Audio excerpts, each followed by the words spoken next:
It ended right before I switched right before the end of that.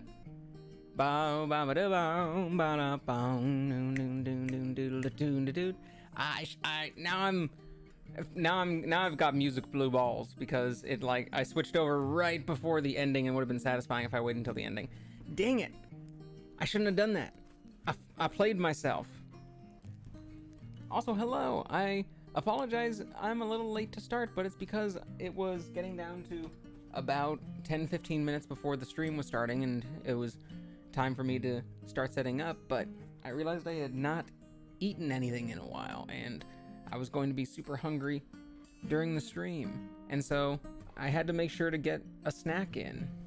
And so I was like, all right, I'll have to be a little bit late to the start time, but I gotta get something in my tummy to sustain myself.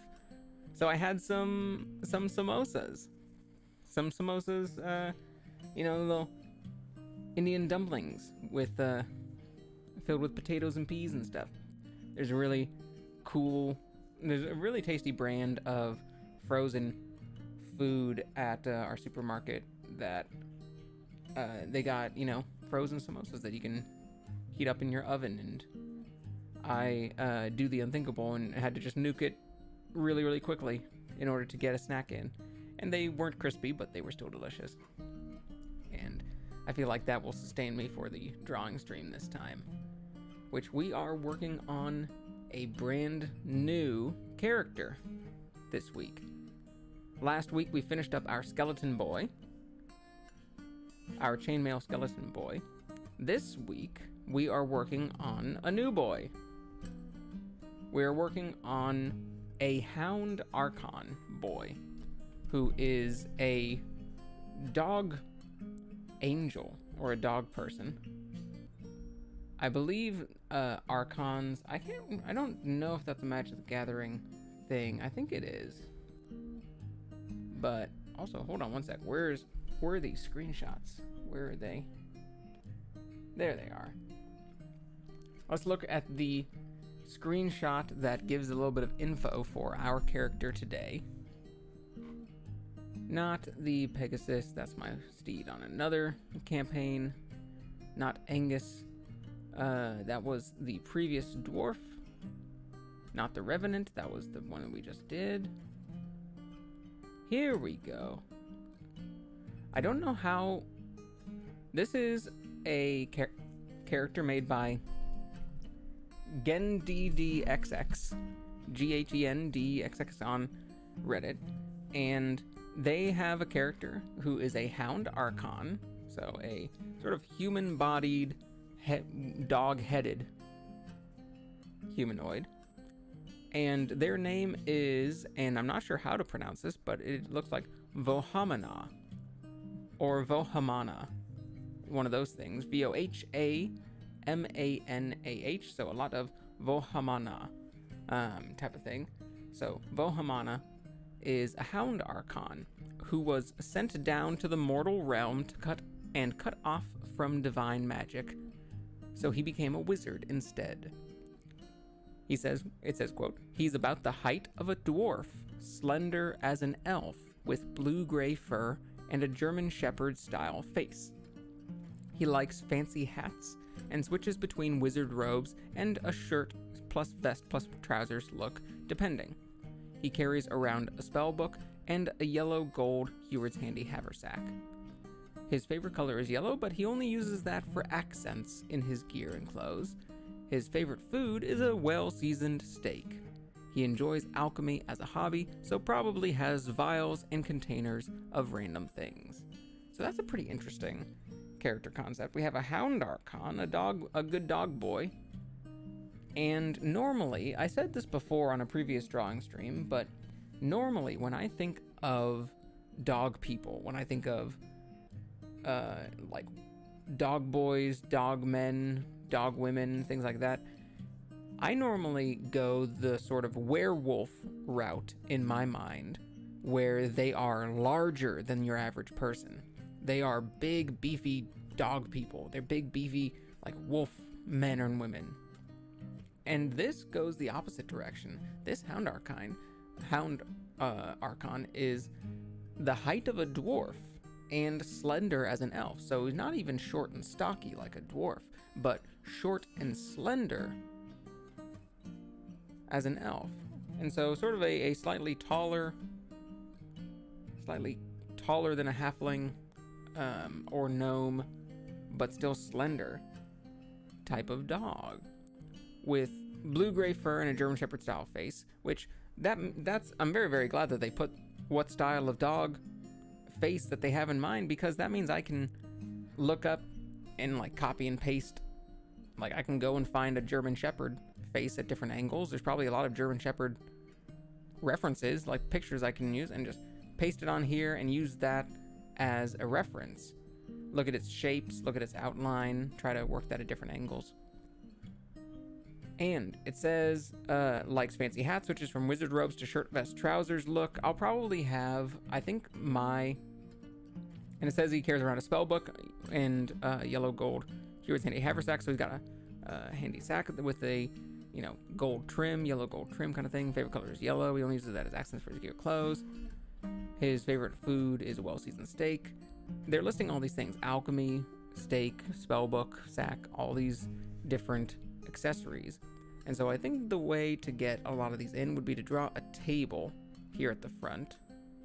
Have sort of a mostly straight but slightly slanted table that he is sitting at, and we kind of see him sitting at this table, maybe sort of from a front top-down perspective. And he's sitting here, and he's got a steak in his mouth, and he's got like a plate where that steak was. Over here, he's got in one hand his spell book that he's like, has open, either in one hand or like next to the book. Maybe it's got a few splatters. You shouldn't be opening a spell book next to a steak like that. You're gonna get it all splattered with juices and grease. And then over here on the table, some vials and stuff that he is, dripping, doing some alchemy, dripping some things into. Or the opposite. It could be a spell book over here that he is reading while doing alchemy over here, whichever one I need more room for. Whichever one is better for the composition. And, he's probably going to be wearing the shirt and trousers look, shirt, vest, trousers look. But across the back of the chair, you could sling that wizard's robe. I think he's got blue-gray fur, so we'll probably have sort of a lighter bluish-gray fur, or sort of maybe a mid blue-gray fur, maybe with some white accents on like the muzzle and neck and chest and stuff. You know the way that Crystal from Star Fox looks? How they're sort of the top and back of her head is dark blue, and like I think it's her muzzle, but it might just be like I think it's her muzzle and neck and chest gets white, or is it just like her stomach? Actually, you know what? I might be wrong about how she looks, but my idea is to go sort of the underside, so like the just the top where the eyes are and the ears and the back of the head are mostly blue, and then there's white underneath. And yeah, I'm hoping that this is not going to be too difficult of a composition, because honestly, thinking about this composition and thinking about all the angles that I need to take and all the little details that I want to add, it honestly sounds very difficult. It sounds incredibly hard of a composition where I'm going to be redrawing the same thing over and over to try and get the angle right, and it's still going to look kind of weird. And I'm not sure if I'm making it too hard on myself. But when I read these descriptions, I kind of just have a single picture in mind. And although I could be trying out a bunch of different compositions, a lot of artists, when they're doing illustrations or portraits or concept work, they will, start with one pose, and then if it doesn't feel like it's working, they'll try to do a different pose. Or if they'll do a bunch of different poses and see which one they like best. Like, here's this pose composition, here's this composition, here's this composition, and based on those three, which one do I like best? So I don't, it's not exactly the smartest way just to do it, the single one in your head, but that's what I'll generally be doing this time. Let me turn the background music down slightly, down to 38, since I'm probably speaking a little quieter than usual today. Well, I'm not speaking quieter than usual on most art streams, but art streams tend to be quieter than usual compared to game streams and stuff. Sometimes. My late night streams, I definitely try not to be as loud. I can also hear myself and everything much more clearly on these late night streams compared to the afternoon streams, where there's stuff going on outside. There's sound of life and nature and cars and city and stuff. And, it sounds like I need to be louder, just like the world is louder. Whereas late at night, I can't hear. There's nothing going on. There's no noise outside the window. There's barely any noise inside the house. You can always hear roommates and stuff just kind of opening doors and walking around clearly on stream, because you just can't really hear anything but the computer fan, and that's it. Maybe sometimes the wind, maybe sometimes some sprinklers outside. But because of that, it also feels like I can be quieter and still be heard. So I feel like I often am, But that also ends up being good, because that makes for a more relaxing art stream time. So let me plug in. Where is it here? Let me plug in my art tablet.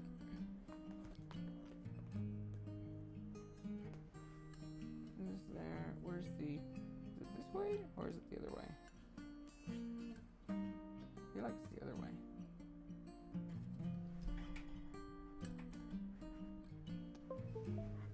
go. Here's a tablet pen.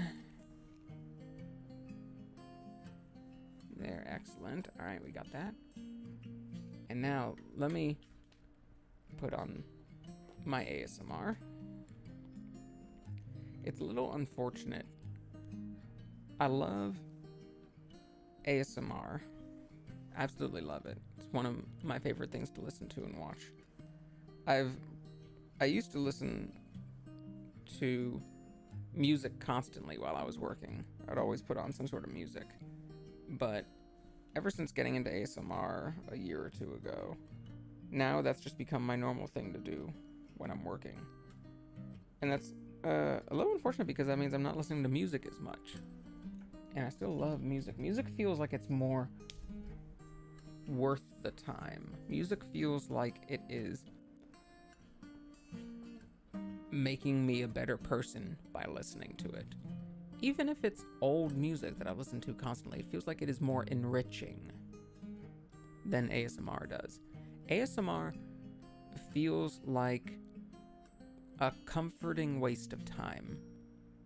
Like, it feels like it's not really adding anything into my life or enriching me in any way. It's not giving me any new experiences or making me grow or teaching me anything. Music does feel that way. Even old music feels like it's constantly teaching me something or making me grow or experience something as a person, becoming a better person. ASMR doesn't really give me that feeling. It feels more like comforting nothingness. No obligations, no pressure, no tension. You don't need to be experiencing anything. You don't need to be growing as a person. You don't need to be improving or learning or trying. You can just kind of let go and relax. It's very meditative in that way, and that's very, very nice. It's also very enjoyable because I fucking love the sounds. I love the sounds of everything. And so it kind of feels like, oh, Kristen, welcome back. It's good to see you again. I'm talking about the new drawing that I'm doing and what I like to listen to while I'm working. I'm talking about ASMR compared to how I used to listen to music a whole bunch while working. Now I listen to ASMR while I'm working, and I really love ASMR, but I listen to so much of it that I'm listening to less music now. And then sometimes I kind of miss, like, I guess I'm not really listening to a whole bunch of music anymore. Do you listen to anything while you're doing any sort of busy work? Do you like putting on podcasts or YouTube videos or music or something like that while you're gotta do some sort of work? Or do you like just turning everything off and just sort of focusing on the task? Because myself, I now put on ASMR whenever I do some work. Right now I got Vito ASMR playing in the background. There's a 2-hour video. And the 2-hour video was very, very nice because that's about how long I want the stream to go. And when the video is done, I'll know, hey, you've been going for 2 hours. Let's see, he's saying, I listen to music or just don't have it on to focus best like that. What's your favorite kind of music to have on? Is there a specific thing, or do you just usually like put it on Spotify or put it on shuffle and just let whatever plays play? You got like a playlist or an artist or something. Personally, I understand the feeling of just kind of not having anything playing because you gotta focus. I cannot multitask. I cannot focus on 2 things at once. And so if I really ever need to focus, like if I am listening to something and I need to I realize, oh, hold on, I need to concentrate on this. I will turn everything else off. I'll turn off the music. I'll turn off the videos. I'll just focus on that because I definitely need my thinking space.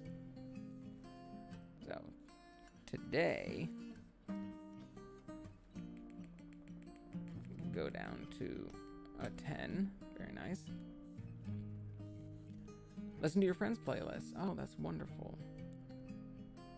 That's awesome. I bet they have some good playlists.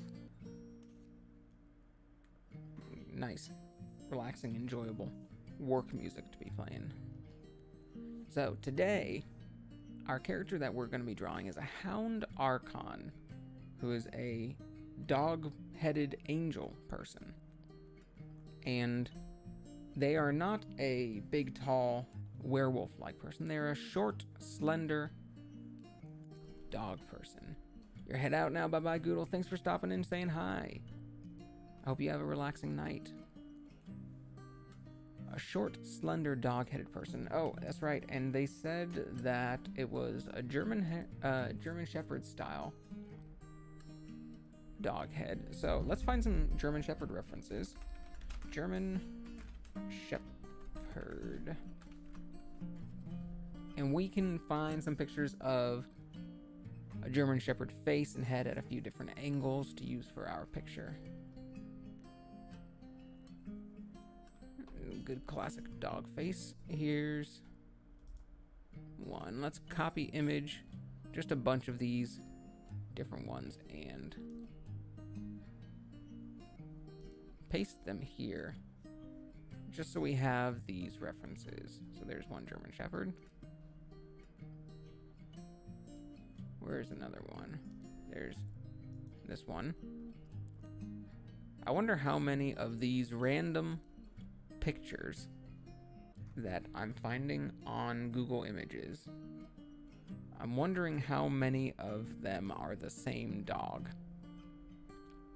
Because certainly if it's all from one stock photo site or one travel site or something like that, that they would have one dog model that they use for a lot of pictures. And of course, German Shepherds, a lot of their fur patterns might be very similar. Like this. I don't think this is the same dog model. Now they're not, because you can tell the ears, the different colors. Look at that. But like, how similar are those different patterns, you know? You might think that they're the same person. Same person. Same dog.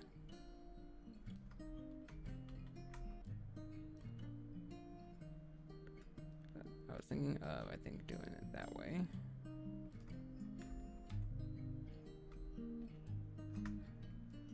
I think it's going to be looking slightly down to the right, but we will focus on that later.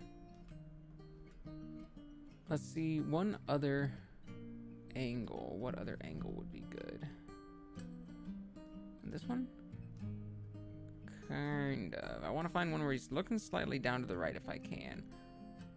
Although one where his head is tilted like this would also be pretty good.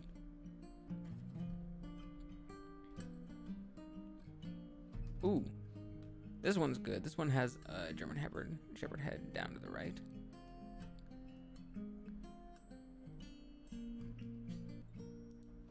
Let me copy and paste that right here. Oh, it's a tiny little picture.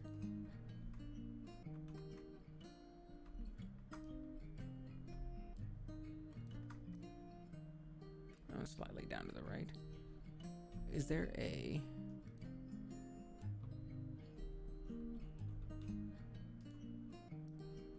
image and new tab is pretty much the same.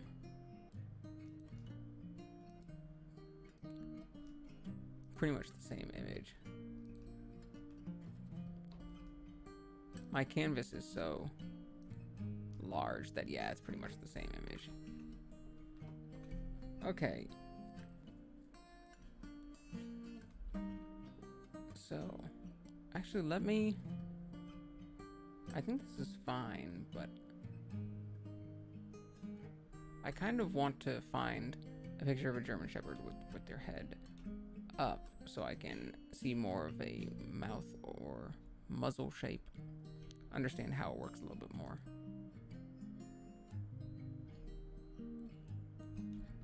It would be useful to know how it works, how they work.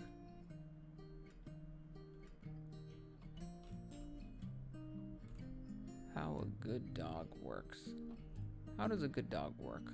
No one knows. No one knows for sure.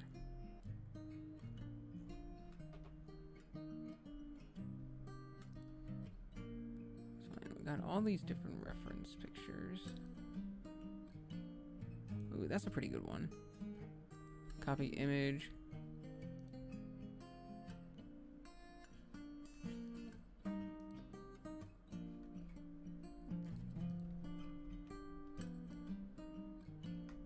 This good boy or girl here. And because this one, it shows the jaw and where it connects to the neck and sort of the head shape there, sort of the cheek jaw right there. That's what I like. That's what I want to know. So I can see the shape of things. I've drawn German Shepherds before. I've drawn dogs before. I've drawn some slime dogs for D&D. And so I've definitely had some experience with drawing there we are. Drawing the body shapes and face shapes. I can't remember if German Shepherd was one of the ones that I drew. I don't think it was. No, I think the closest was like a husky or a Malamute in terms of body size and shape. Is there any of them with the face kind of looking up? As it is, either of these are pretty helpful.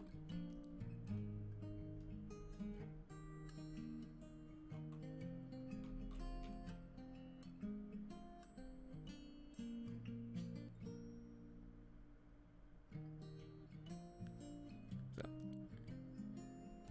yeah, so these would probably be pretty helpful, one of these two.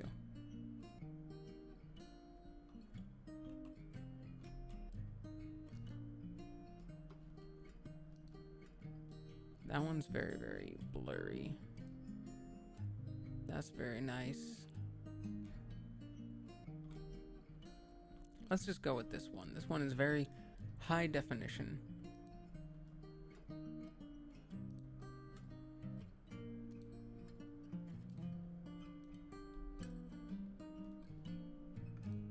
Doesn't look very big on this though.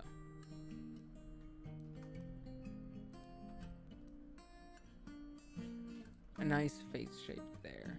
And between those two we have open mouth and closed mouth. So we can kind of get an idea of how mouth works. This one also has the side profile of the ears, which is really nice. That sort of curve to them and then straight front. That's really nice to have. So we've gotten enough German Shepherd references.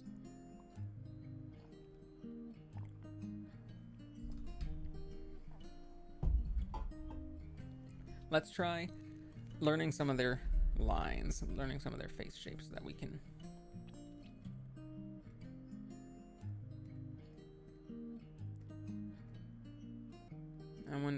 I just realized this one is really nice because it's head on.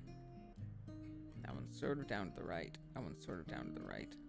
That one's almost profile, but not quite. This one's mostly profile, close to profile.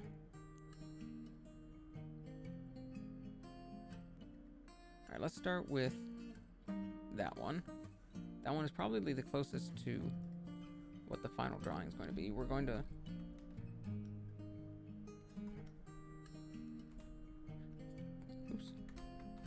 trace its face lines and try to learn something from those lines, general shapes and stuff.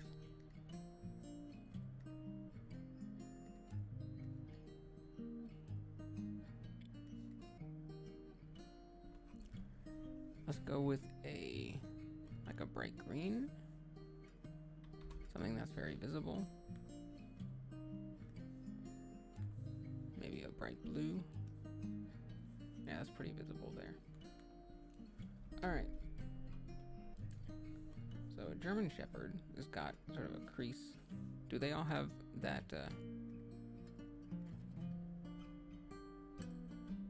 Well, they all kind of have a crease on their forehead. It's not super prominent though. It's not really the main feature, but it might be a good line to have as a reference.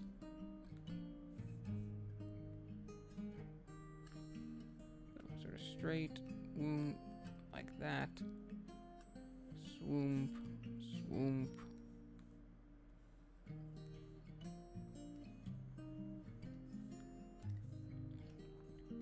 Ah, shoot, it's the same layer. They're sort of straight there.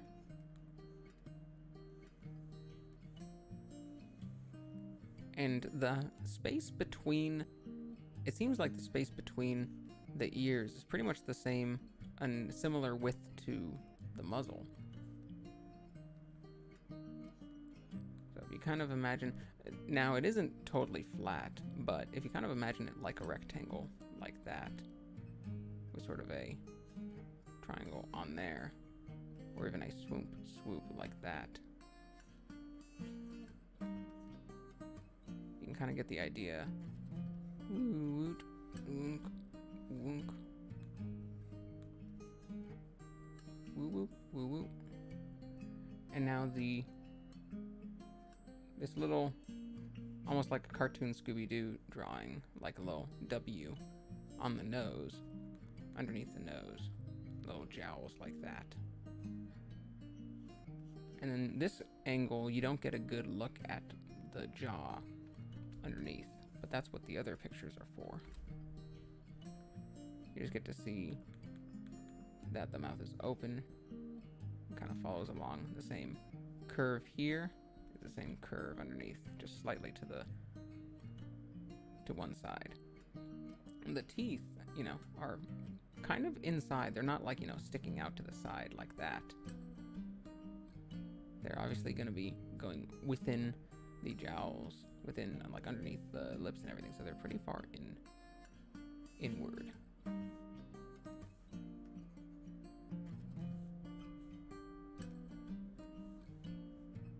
It's not quite the right angle because it's got the center of it is down like that.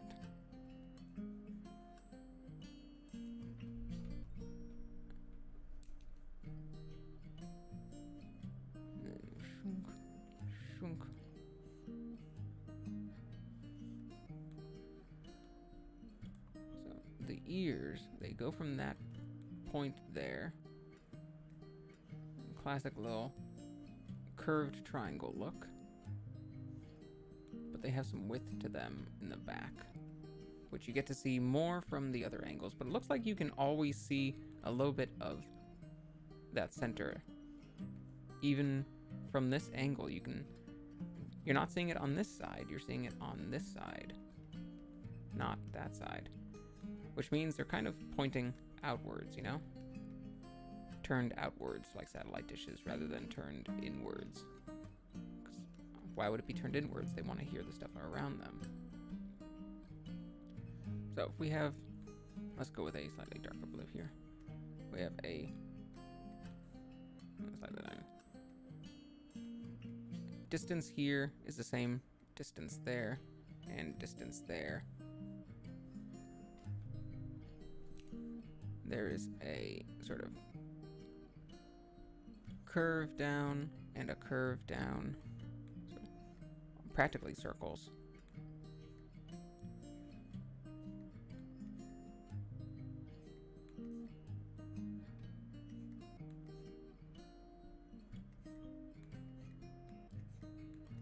Imagine that. Swing. And there is a swing. It's got to be a little bit lower.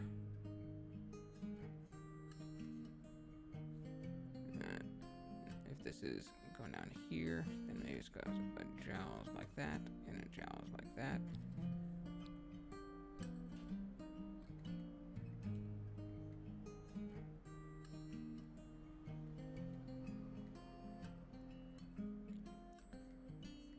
Curved triangle like that, curved triangle like that, and a little bit of width here, a little bit of width there. Alright, snout is too big.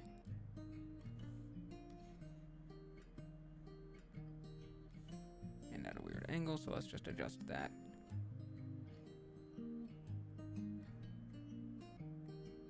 Like so.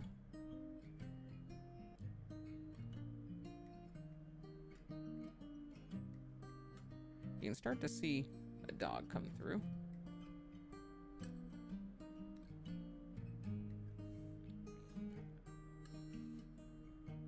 Still a little bit too wide, maybe. You can start to see a dog come through. And then we've got to draw the other side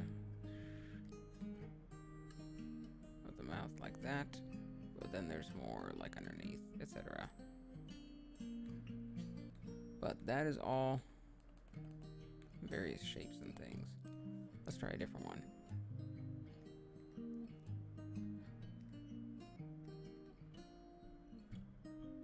This is a good one because we can compare notes and see if this dog's face is the same shape as the other one. And see what we learn from this one. If the same distances feel the same, if it feels like a different size. This is all part of learning how to draw a dog. Okay.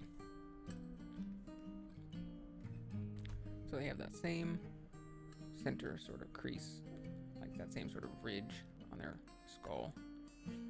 And that line just kind of goes down the center of their face. This distance between their ears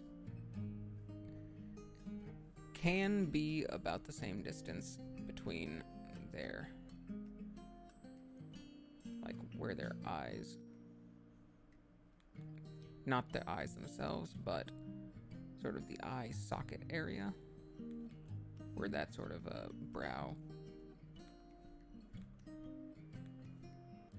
like that.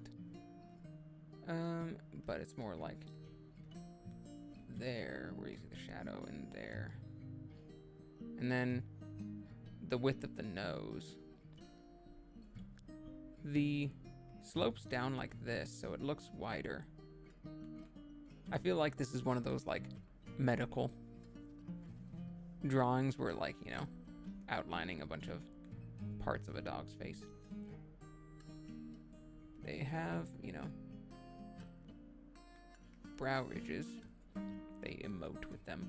This one, it's got the same sort of whoop, whoop, and then whoop. A little, like, puggy nose. And then we have the same sort of woo, little jowls.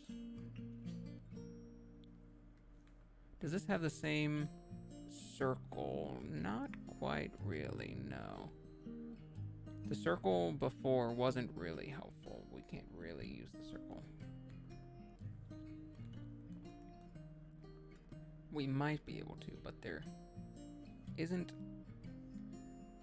There's nothing around here to teach us where the circle should end. Like, am I supposed to go here?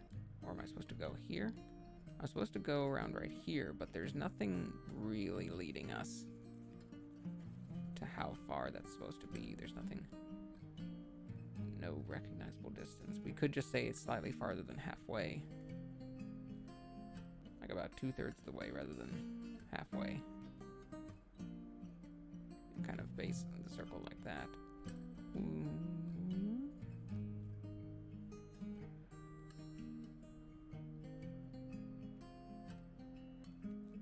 Give our dog glasses.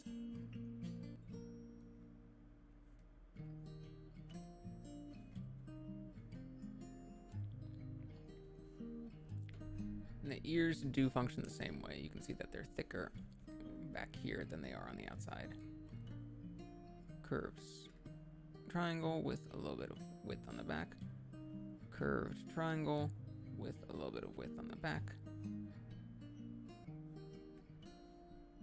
This one, they go out wider. You get that nice, like, wolfy coyote look. This looks like he's wearing a gas mask or something with all my lines drawn on.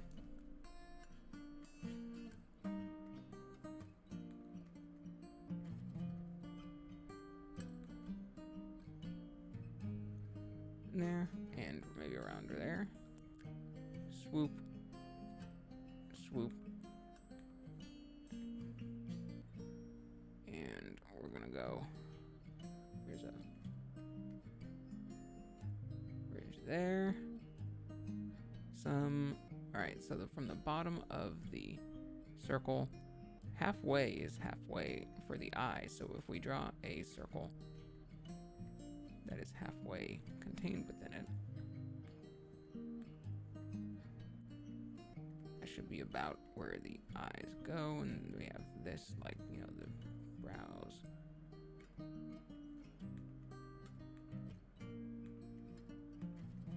Sort of like that. We have that was the distance of the nose, sort of a shelf like that, and then a downward like that.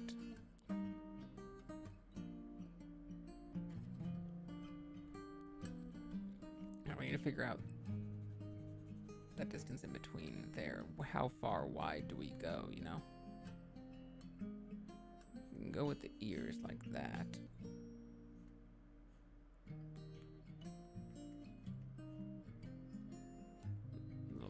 There, a little bit of width there. And they come down slightly and bend inwards. And we can just kind of leave some distance. It doesn't feel very exact.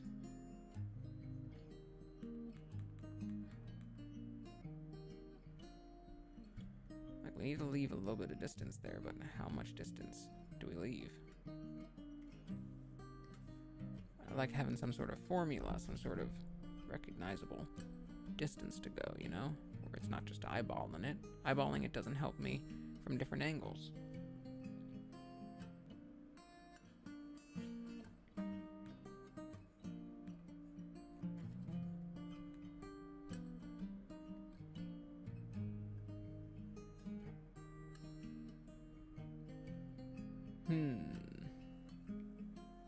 Maybe one of the other angles will work better. I feel like this does help because our circle, we're starting to learn some distances on our circles here. If we add some drawings like this, we can start to see how, like, you know, a dog is forming.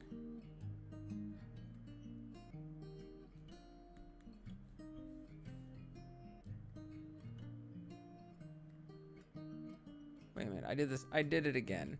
I drew on the same layer as the dog. Damn it. Oh well. That one, and that one. Let's go with our front-facing good dog here.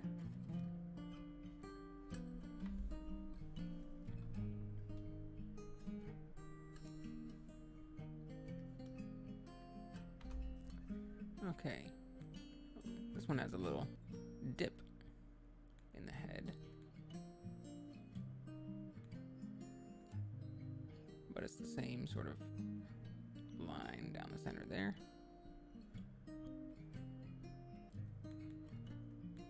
Eyes are halfway to the nose, that's still true. And a small distance there is where we can draw like a circle. That circle is not totally accurate here, but it can at least teach us where the brows are as a thing that's about halfway from that circle to that circle. Where from this part to there, we get another sort of center circle there. Here, here, here. Here, here, here.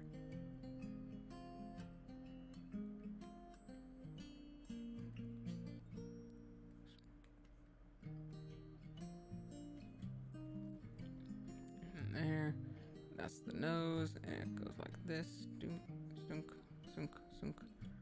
Sort of a curved triangle shape. It's very hard to draw from different angles. Jowls like that.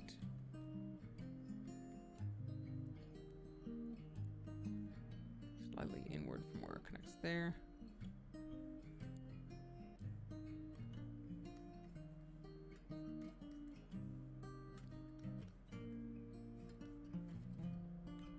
It's not quite a pentagon, although you can make it a pentagon.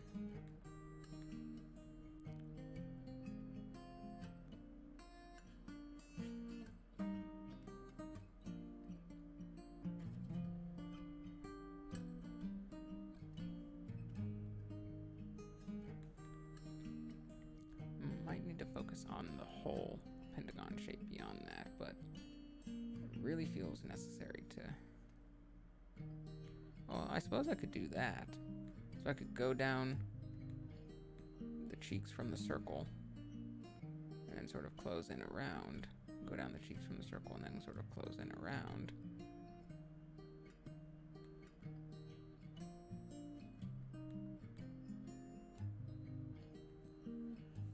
The ear part.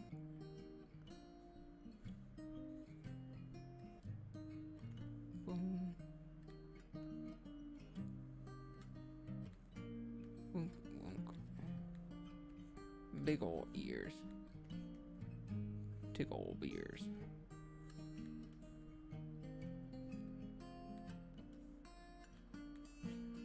Big ol' bears.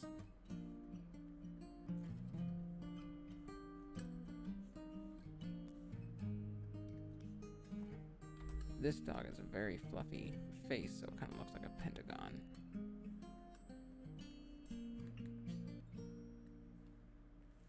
Like that. But the pentagon doesn't really connect to the jaw, you know, the pentagon actually connects like underneath the neck. Somewhere like down underneath the neck, sort of a head shape.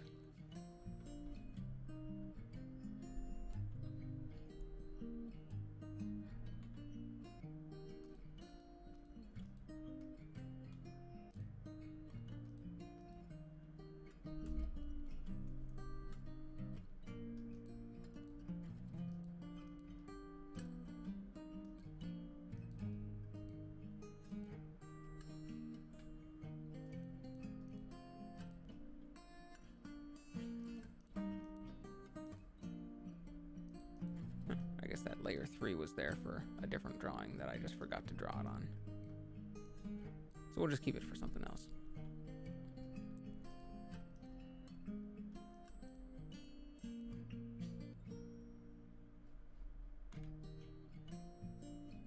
You can see a dog there.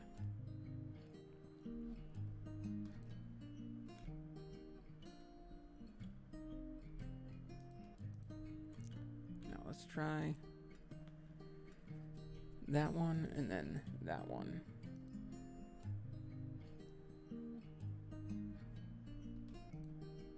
This one first.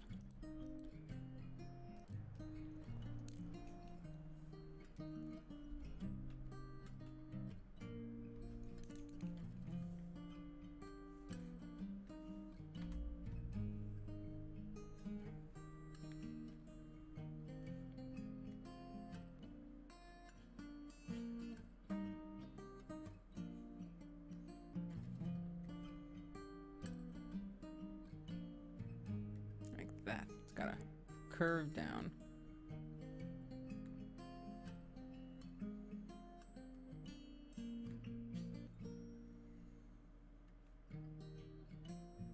That doesn't meet the circle though.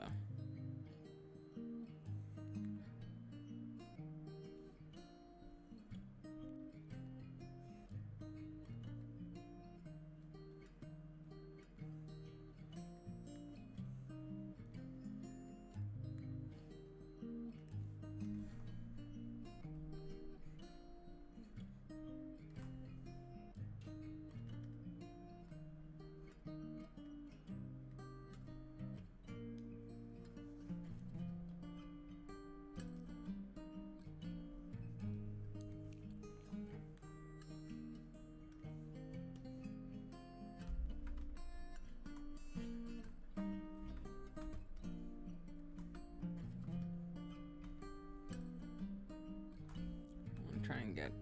I can't move this circle very easily after I make it in Krita, so I want to make... Oh, well, look at that. It does actually meet up. The muzzle does meet up pretty perfectly on these 2 points. So we could draw it as a reference.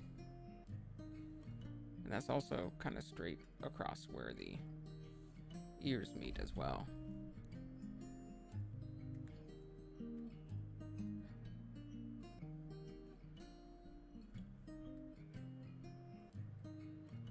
Not quite that pronounced, but it's basically that.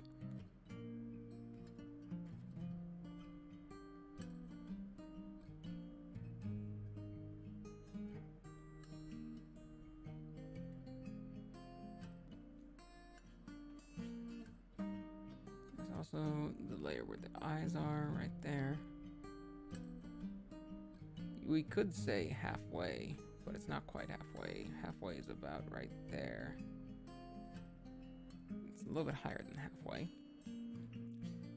If we wanted to say it was halfway, we could lie.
Wait, where does it go?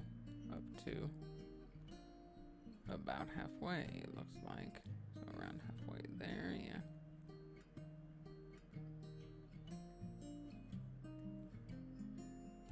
Should be a little bit more forward.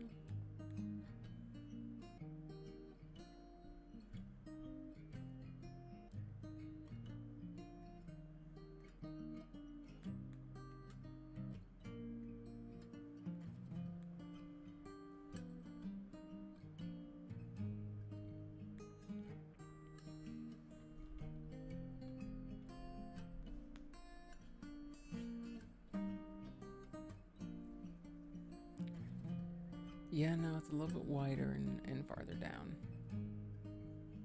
It should be a little bit higher up like that.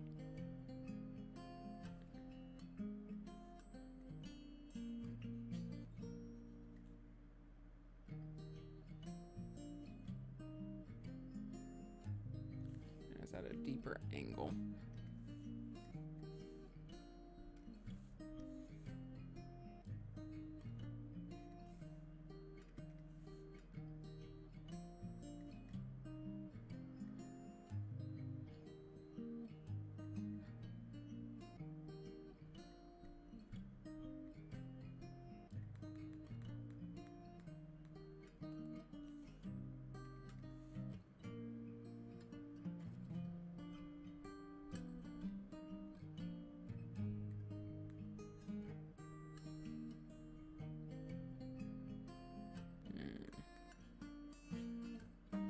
I guess I'll just have to leave it with that.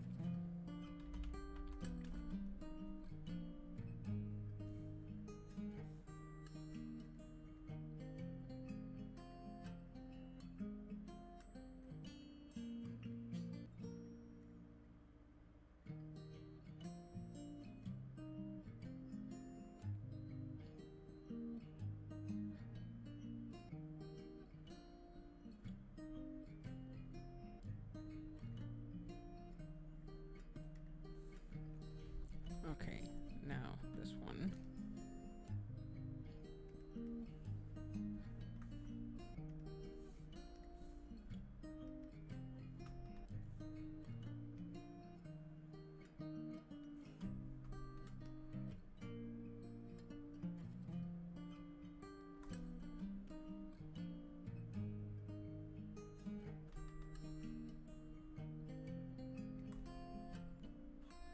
Maybe, no, I really should just keep it at this. Okay, let's try and see if the shapes line up here as well. So let's make ourselves a circle, see if that circle lines up.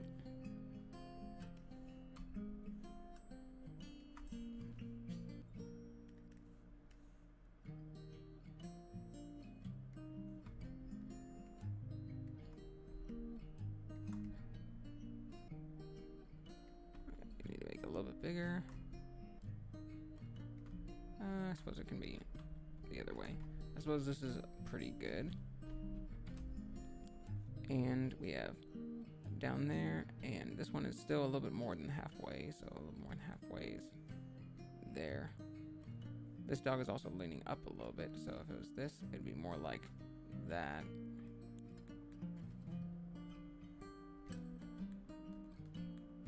But it still gets a little bit higher. Still inward and then downward.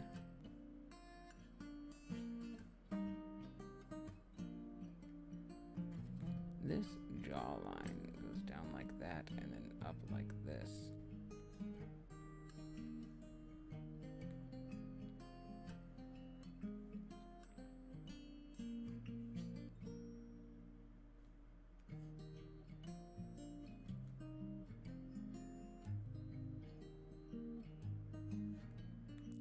This connects generally down like that area though.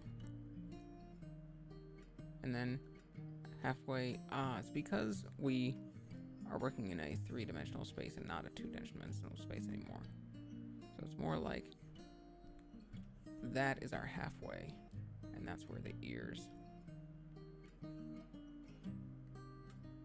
are gonna be going. This one we're gonna go slightly back from where the ears are, from where that center points are. The front of the ears are more in the center.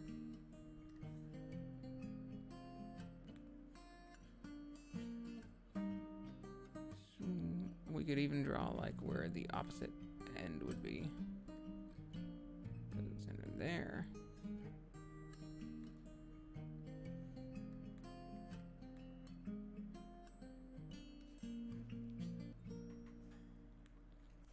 Let's try and translate this to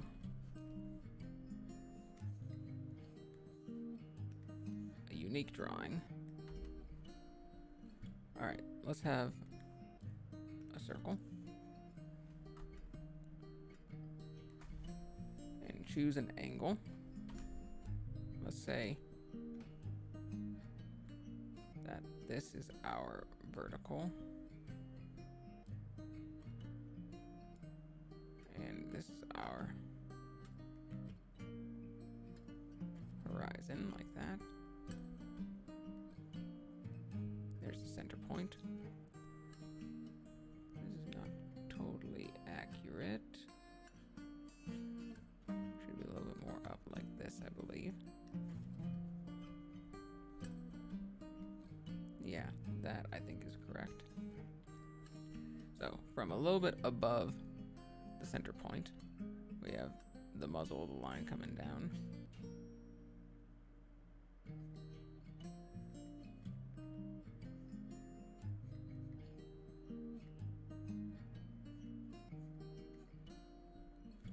Kind of works like a cone, like that.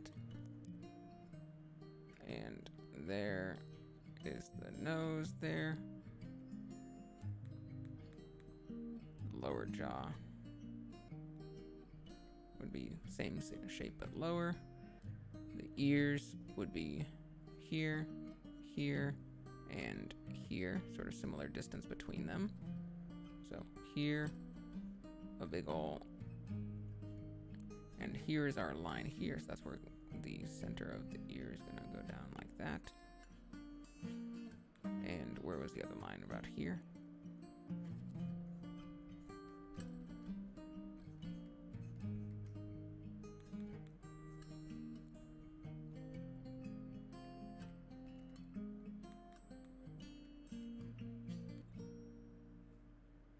There.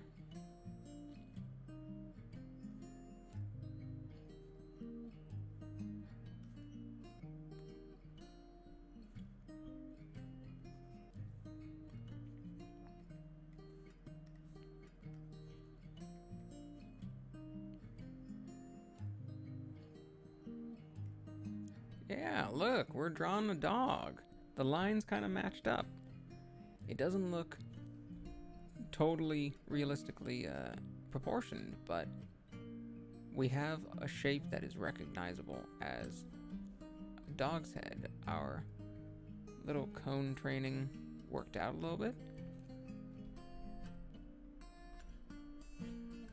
various things that we've learned. All right, now let's go back to our circle. And if we have our muzzle there, see if we can try to draw from there's halfway. This is at a totally different angle though. There's our ridge there, and we have like brows like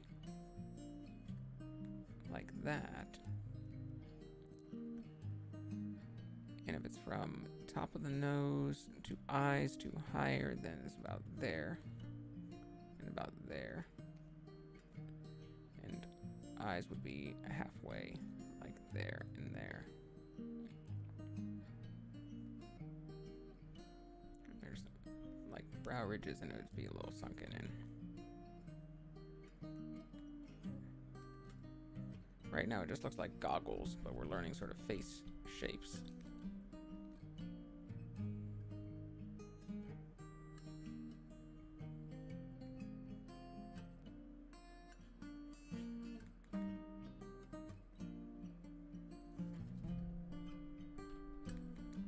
Make the eyes much bigger and cartoonier.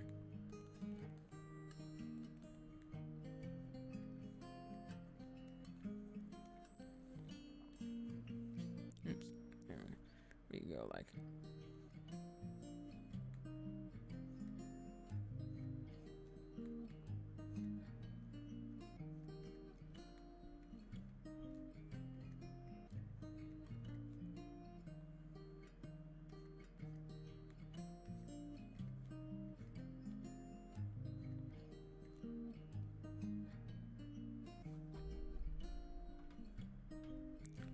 This is just a person.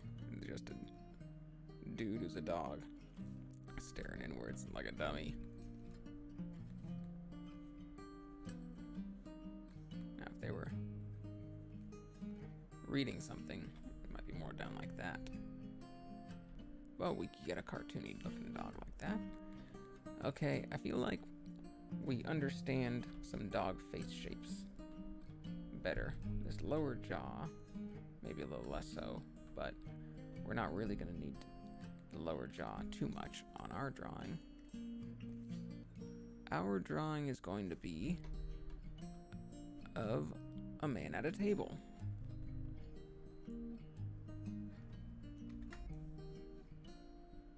Let me get there.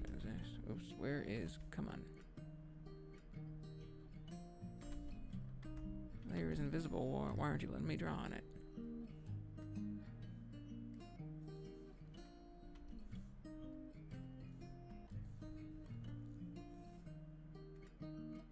Oh, right, it wasn't on. Did I not make a new layer? Well, let me make one. There we go. Let's go dark purple.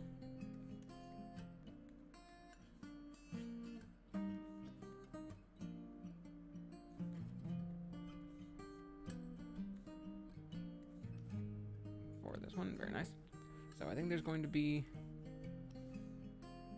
like a table like that.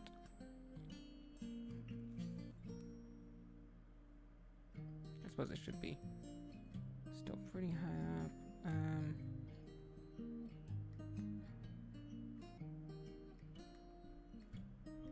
I'm not trying to do a rotate here. I'm trying to do, yeah, more like that.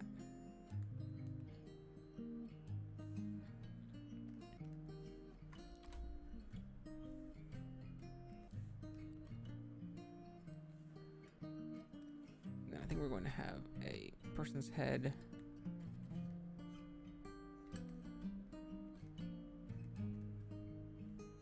Let's try and draw small.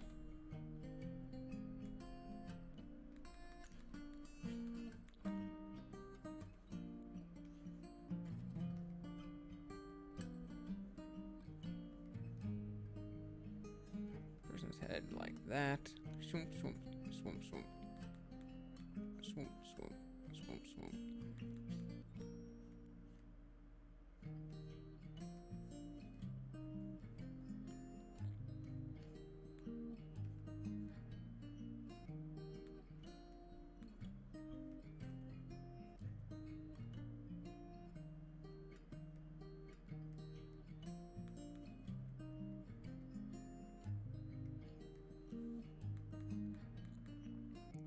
eyes too far to the side.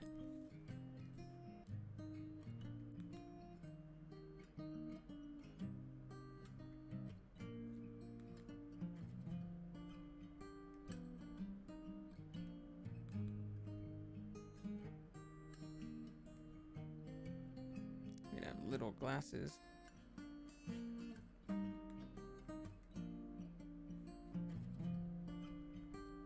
And they're going to be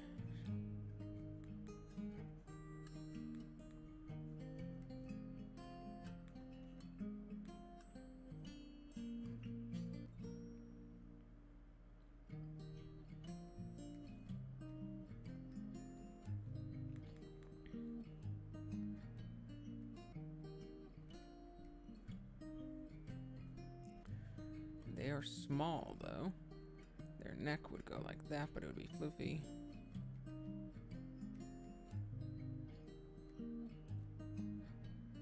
And they're slender, so they're not going to be very wide-shouldered.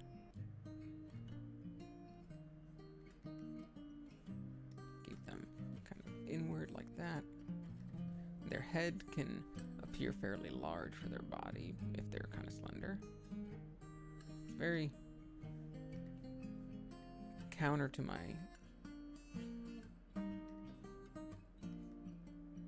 usual way of thinking about them, but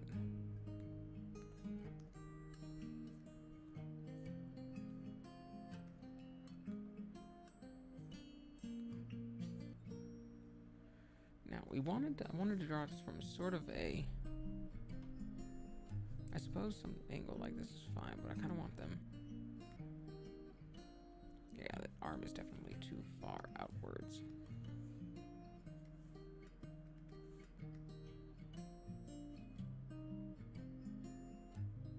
Let's see, how do we make it more as if it's top down?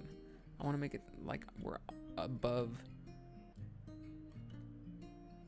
his eye level. I need to squash the body a little bit. Squash the body, buddy.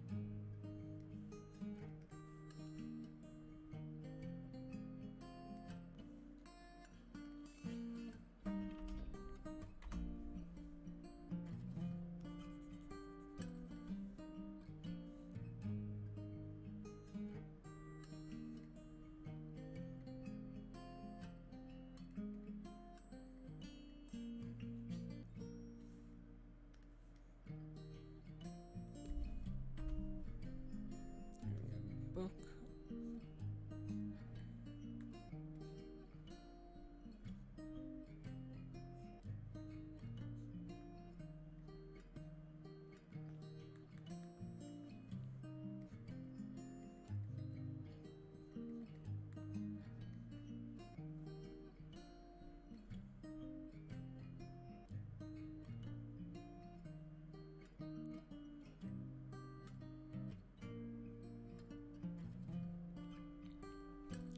And if he probably has like a steak in his mouth as we speak.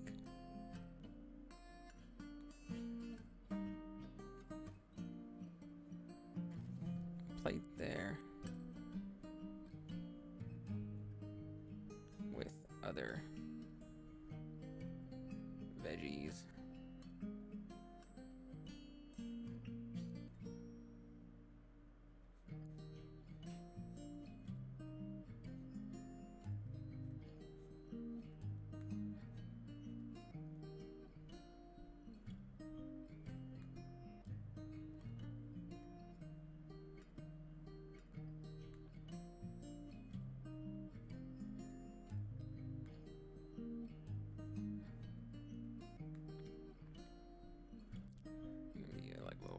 Grease here.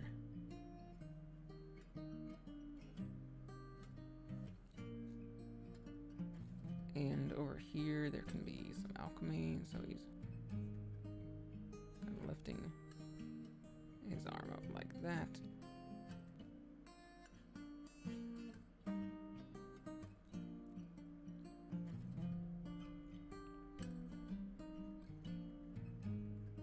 His waist we would see from a low angle like this.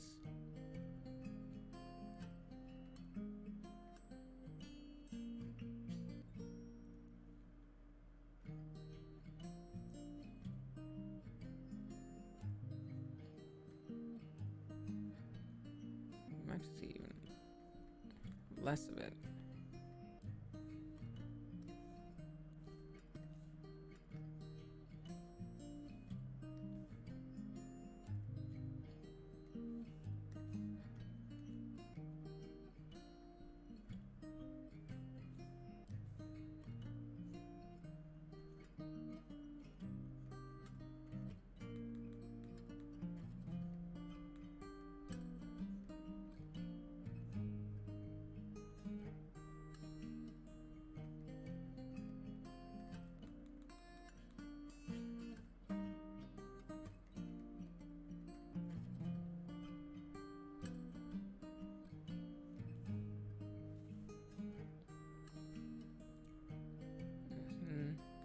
His fingers would be up like that. No, hold on. The fingers... And look at my hand. How's the hand work? Kind of be making a G shape.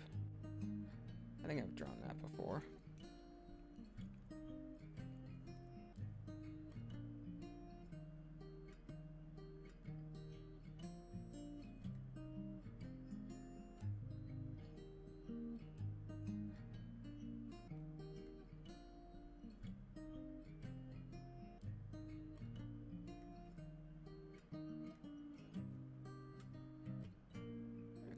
Is kind of pouring out like this.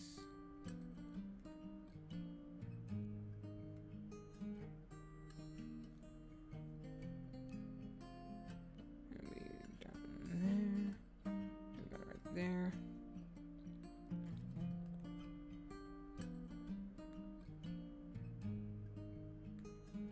Wanted a top down so it'd be mostly circular. It wouldn't be too squished like that.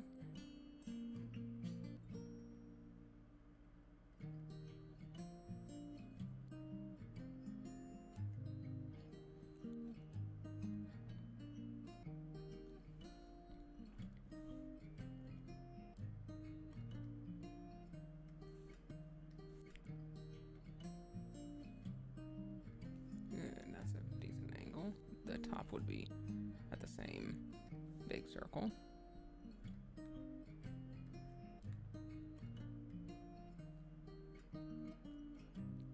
And let's see, what other alchemist's tools can we do? We have just other small beakers.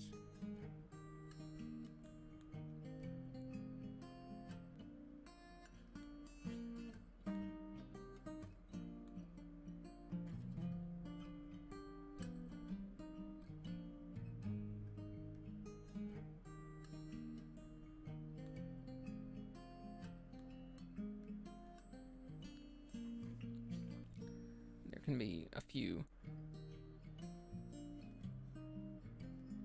like things of reagents, just a few like little piles of materials and stuff, little cones.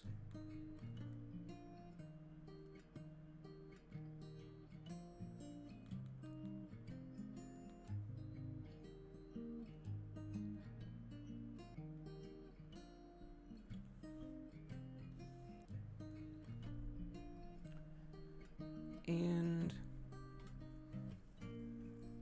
let's see, we could leave it there.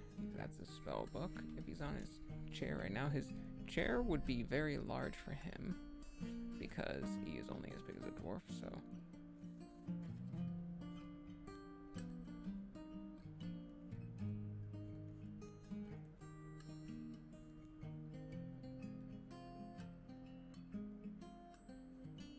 This is the wrong angle.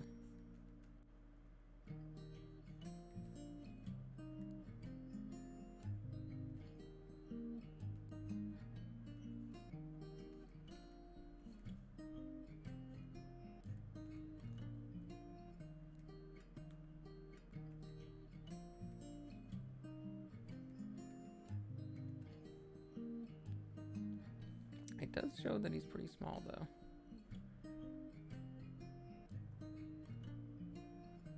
That it's going all the way up to the top of his head.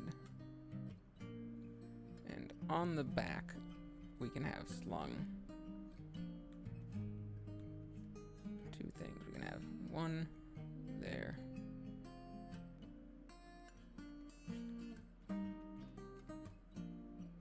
are some wizard's robes.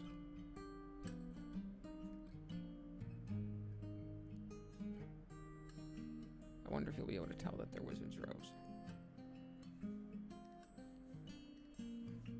And maybe a...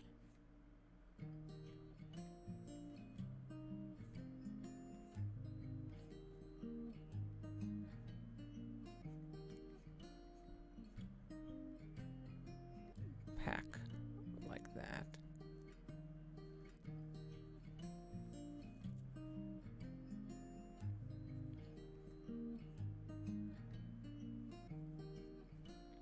That can be the Hewitt's Handy Haversack and the wizard's robes there.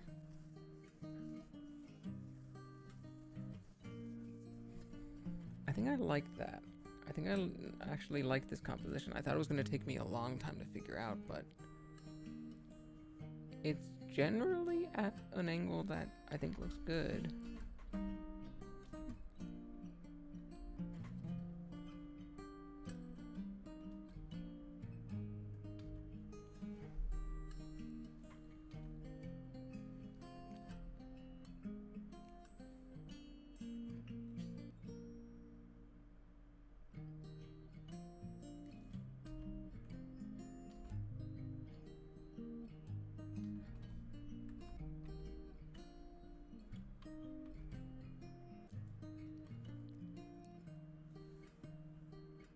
This guy feels like a trickster, you say? It's definitely not meant to be. It might just be the fox-like nature, you know? The fact that he's very dog, fox-like, and skinny. You see, you wouldn't be saying he feels like a trickster if he was all muscular, now would you? Tricksters are little guys. And that's what I'm saying when I'm saying, like, whenever I picture. It's the vest, you say? Vests are the trickster uniform. That's how you know someone is dishonest, if they wear a vest. That's why I always wear a vest, so that people know I'm full of shit. And nobody trusts me.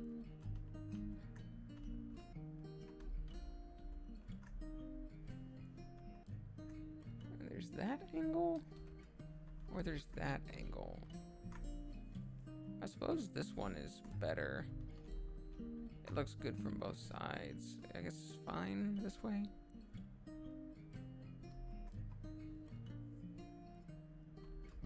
Yeah, might as well go with the one that looks good from both sides. At least better from both sides. So I guess we're going that one.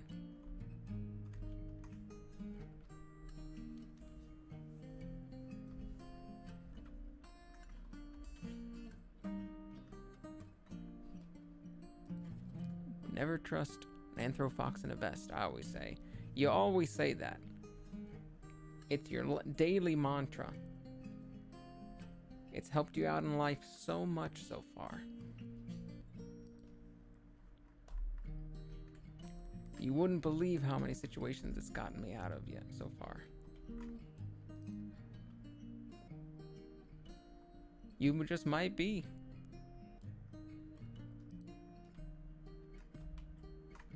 You just might be.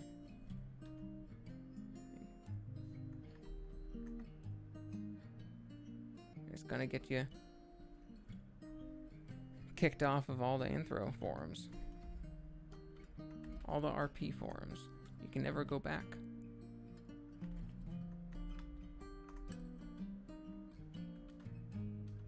I still can't decide between these two angles.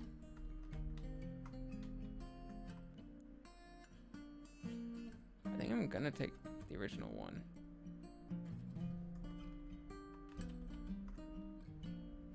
Feels more entertaining to me. For some reason this just feels boring. I have no idea why. But yeah, I'll just take that one. Seems fine.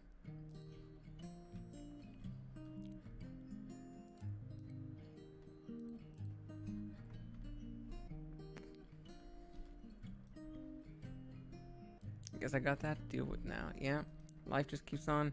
Well, you know what? If you stop trying to get yourself canceled by saying fox furries aren't trustworthy, then you wouldn't have to deal with this stuff. You're in a grave of your own digging over here.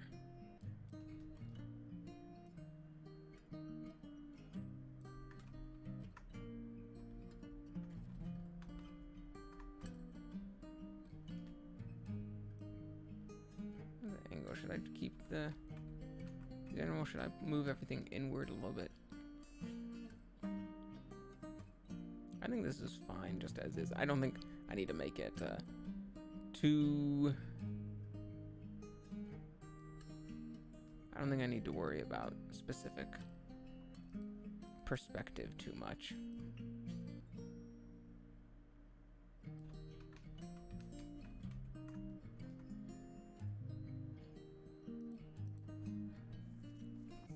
And shot composition and things like that. I think I can generally just keep it as is.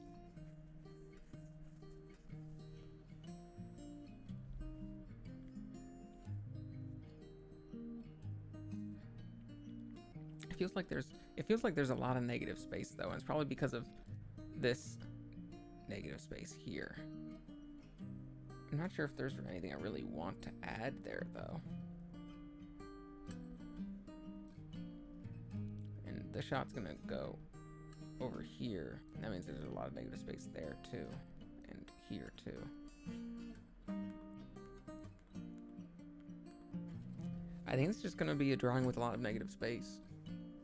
That feels a little empty to me, even though, like, we drew a bunch of accessories and things.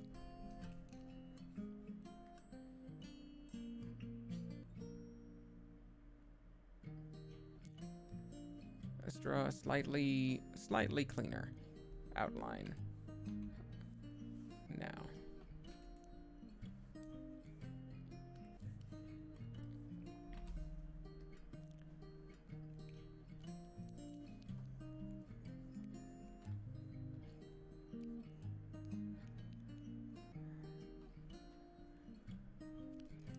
Quote, the furries are fine or whatever. My problem, apparently, is with man-shaped vest-clad foxfolk. And the chuckle I got from typing that will be worth the backlash. Hey, you can't be picking fights with man-shaped vest-clad foxfolk. Man-shaped vest-clad foxfolk are, you know, some of the most dangerous people online. They'll dox ya. Sorry, they'll fox ya. Also, not a fox. Hound Archon. Get it right. You can't be conflating very different species like foxes and dogs, you know? Hounds are historically the mortal enemies of foxes, as well as lovers.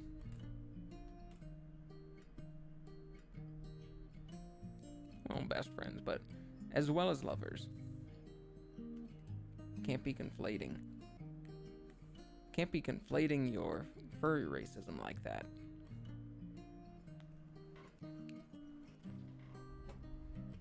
Gotta make sure that the clothes are indeed a vest, that it is indeed a fox, that it is indeed a shaped man, that it is indeed man-shaped and a folk.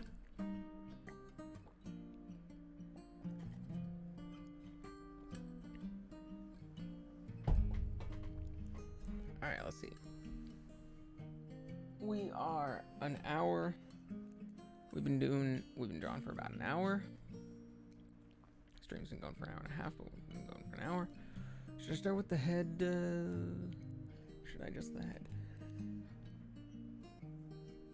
The head being big for the body works to make the body small, as does the chair being big works to make the body small in this case. The plate and the alchemy equipment, should I make that bigger to make it seem smaller as well?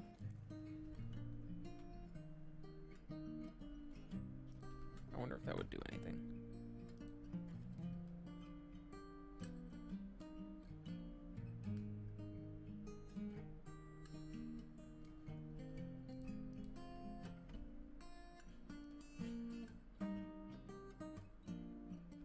It kinda, yeah. kind of does. And it kind of fills in some of the negative space as well, so it is a little bit better when it's bigger.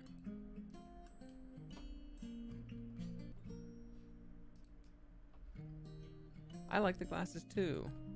That's how you know he's studious.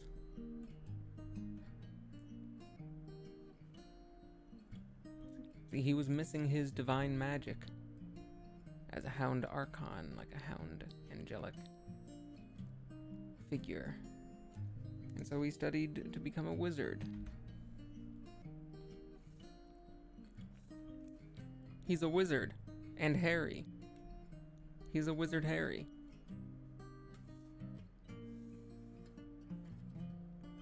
Oh, he is definitely a pen nerd. I don't think it's very secret, though. He's probably a very open pen nerd.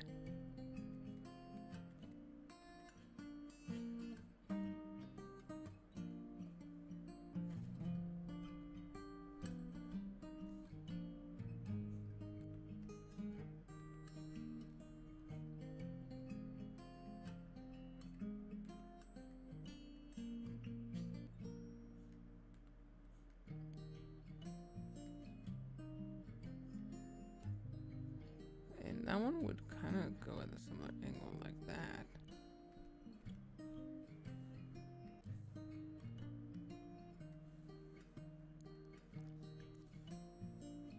Just wants to talk about nibs and different nuances of his new black ink. Man, I would talk to this dude about nibs. I need a new nib for my pen. My tablet pen. Oh no, am I a nerd too? Please say it ain't so.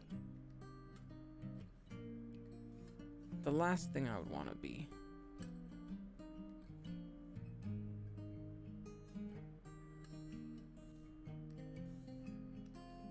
Yes, so I need some definitive proof.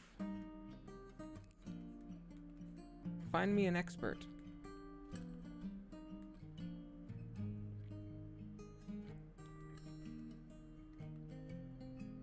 Oh, let's turn on some brush smoothing here, actually. There's nothing to be done. Is it chronic? How much longer do I have? Will I ever have children?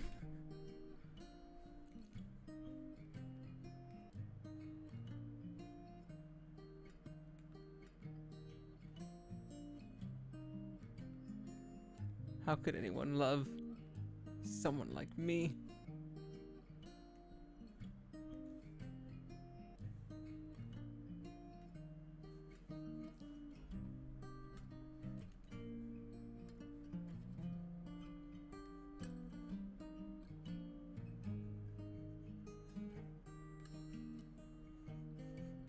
You know what, let's go spoof, poof, poof, like that. Get those nice side. Fuck! Same layer. I did that there, but I did the rest there.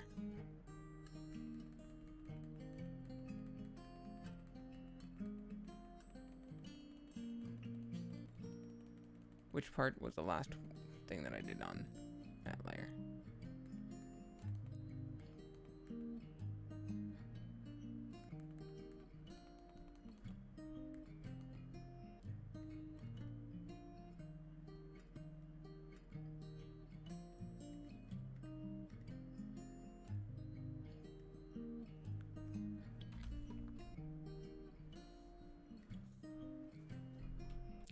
I see that we have different sized ears. I need to fix that.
jowls like that.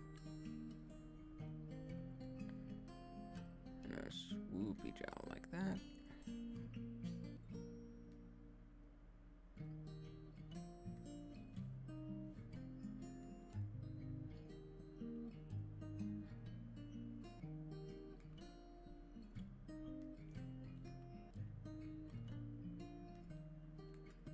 Really need to worry about this lining up perfectly because that steak is going to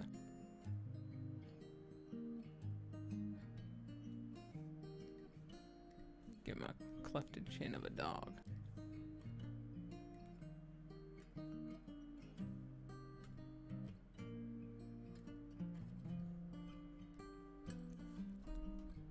Little tufts of fur coming out. That looks fine. That looks pretty good.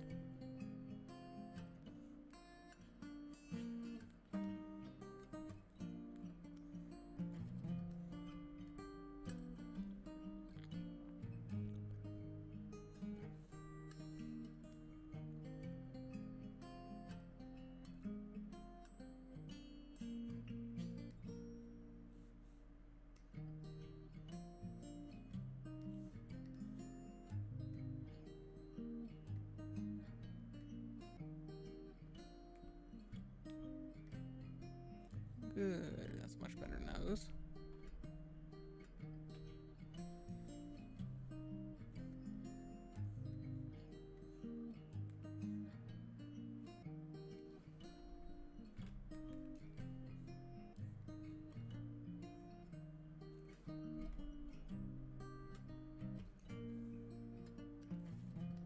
I'm gonna move this slightly over.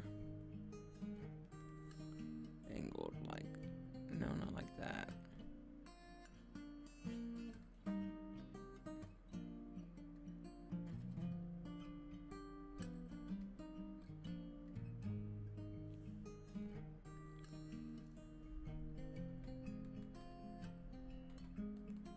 Yeah, kind of like that.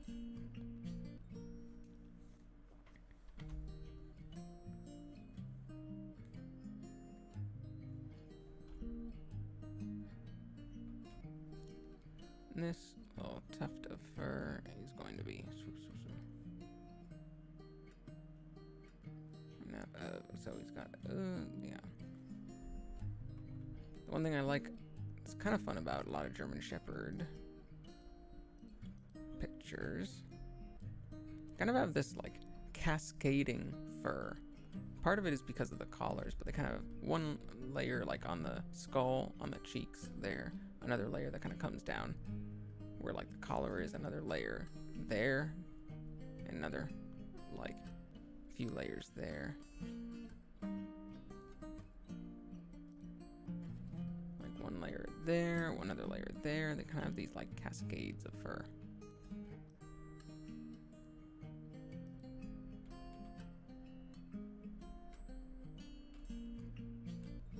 He should technically, if he was a German Shepherd, he should have thicker fur coming down like that, where it's all the way down like this. But that might look a little goofy.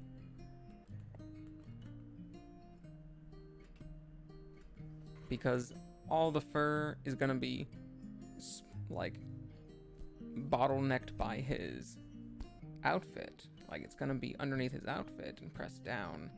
And so if it all suddenly like poofs and balloons out like above the neck, it would look like he's got like this big fat no neck. We might need to do it a little bit skinnier instead. You bet this guy knows where the raddest field journals, leather bound heavy paper with not a too smooth texture and all. As journals are. This dude is a regular at the local bookstore and stationery store. This dude is on their newsletter. And when he finds out they have a new stock of paper in, he reads that letter and is there like the next day for the opening of the store.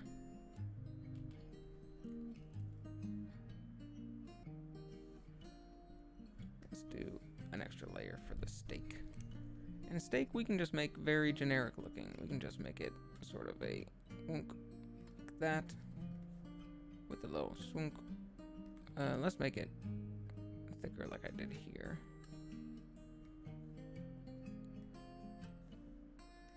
It should probably be even though.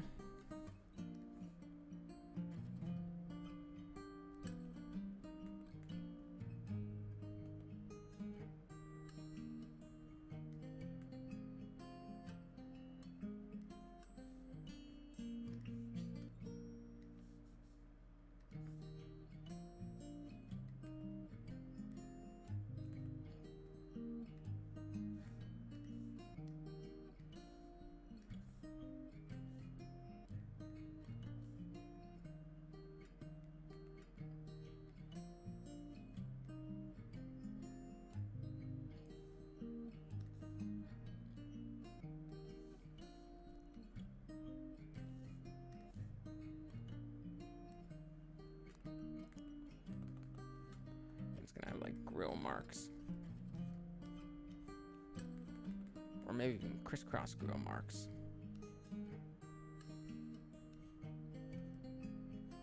Yeah, I like that. Get those classic crisscross grill marks on there.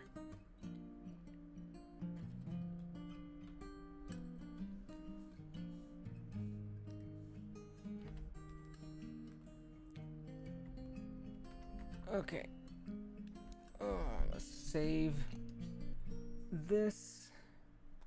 We're in art. Good. Create a document. Is D and D.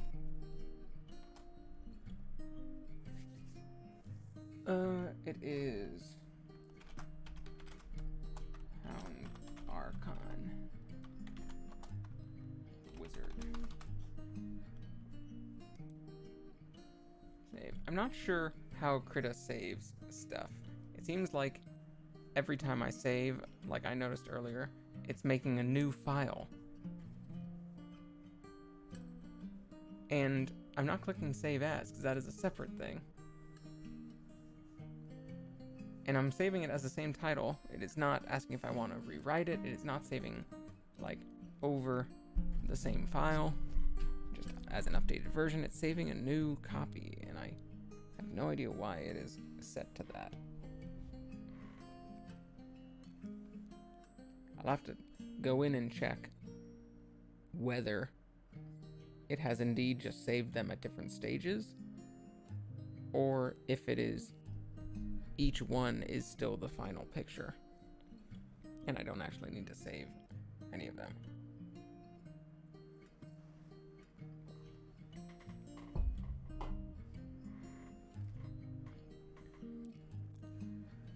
Alright, before I move on to the eyes and face,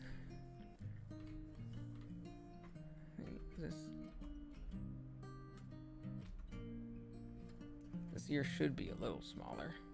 I drew it bigger, but it should be a little bit smaller because of the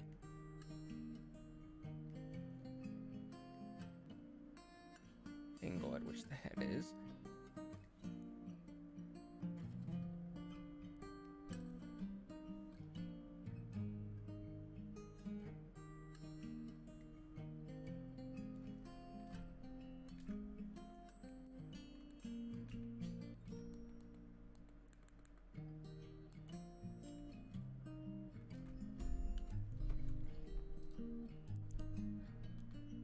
Love where this drawing is going. That's great.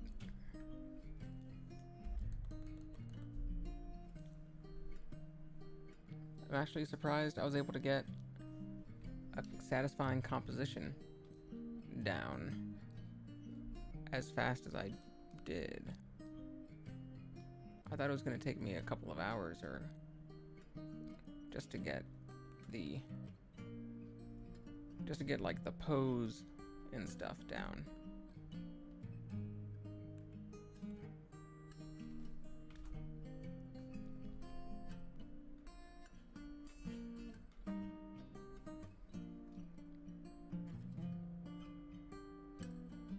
I suppose it's fine.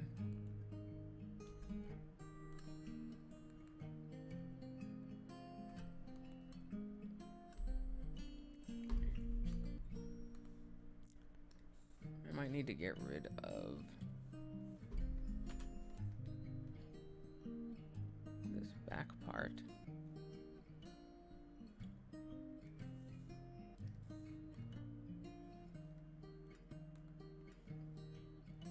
And put it back like here.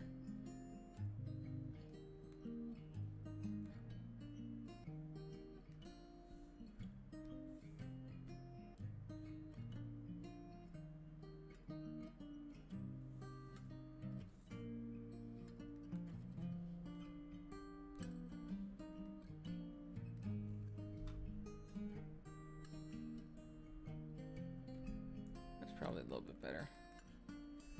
It is not like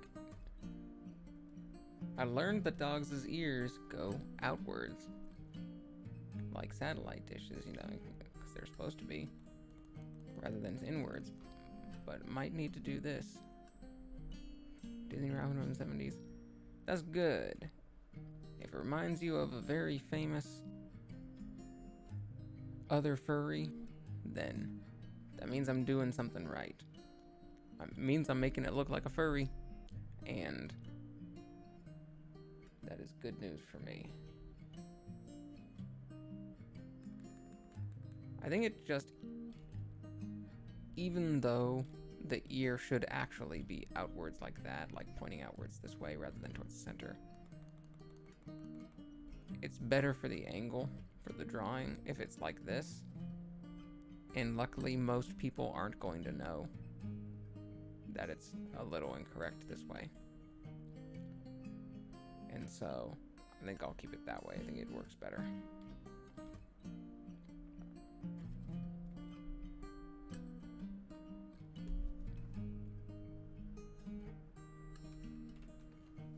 I want to take a little break from drawing and just chit-chat or just do something. Just do something for a few minutes. Take a little drawing break. I don't really feel like eating. Don't feel like eating a pretzel or anything. I'm hydrated. I'm not hungry. I just need to have my eyes do something else besides drawing. Have my mind be doing something else besides drawing. So, you eaten yet, Sprockets? You had something yet? It's probably let's see, what time is it for me? Probably like mid-morning for you, maybe. Mid-late morning, maybe. You had anything for breakfast yet? Or do you do like me? Because I usually fast until pretty late in the day. I don't really have a breakfast or anything right after I wake up. I fast until I get pretty much done with work in like the afternoons, and then we'll eat after that. Chicken sandwich when you got home. Nice simple something. When you got home. How long ago was that?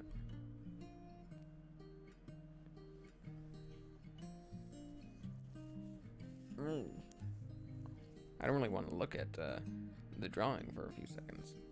Let me just go back to, yeah. This, it's 5 a.m., work nights and eat when you get home. I gotcha. I see. You're only a couple hours ahead of me then. I thought you were farther away than that.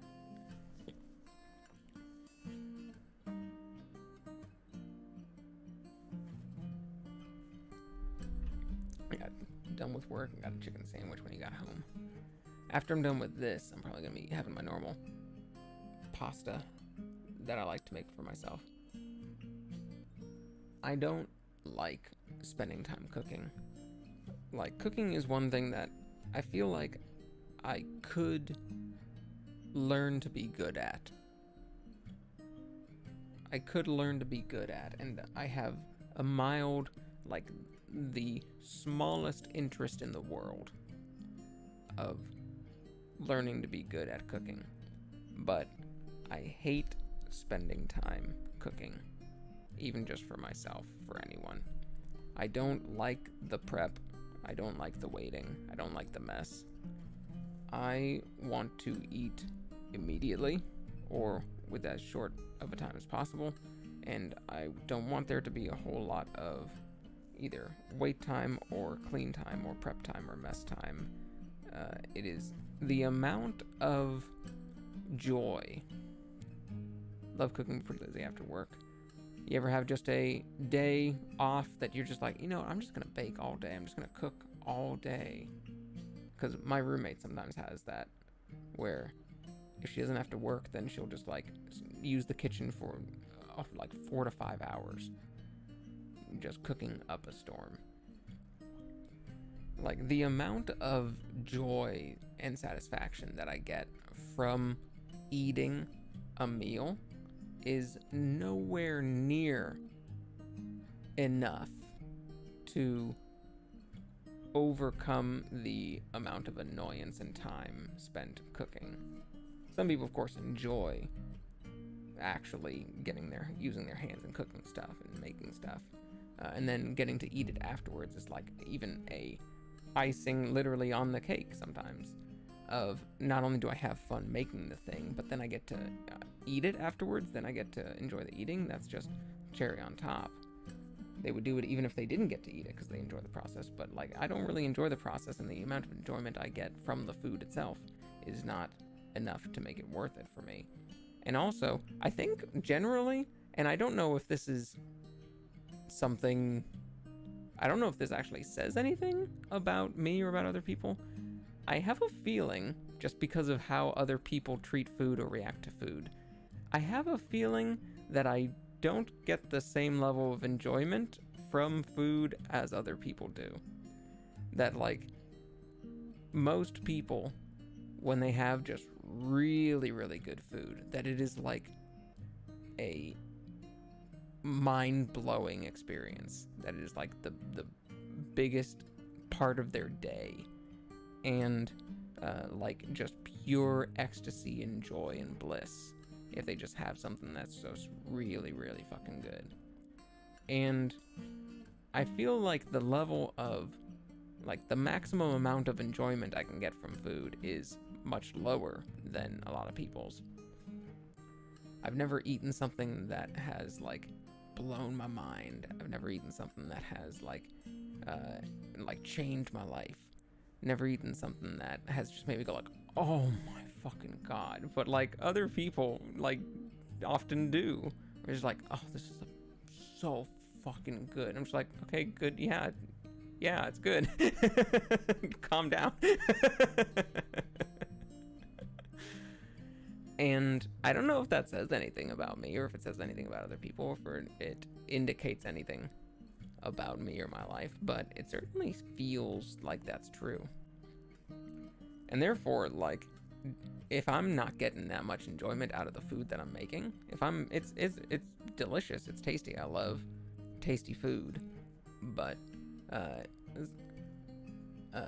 it's kind of like, I like food and really like tasty food, but the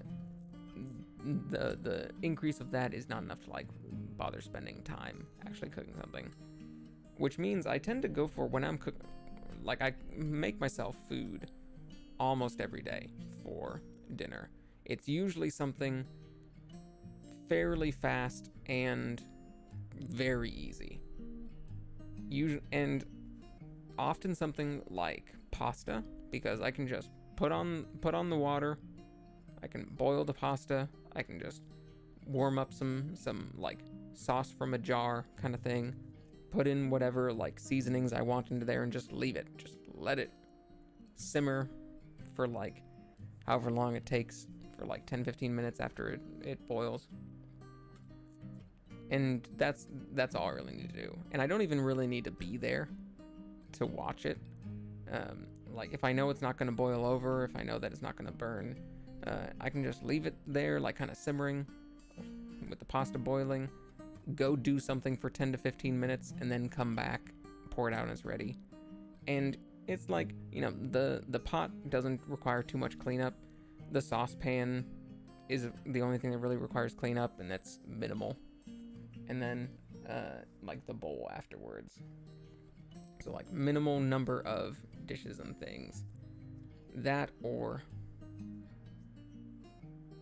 sous vide in your life. Maybe I do. Never tried making sous vide or using. Sous vide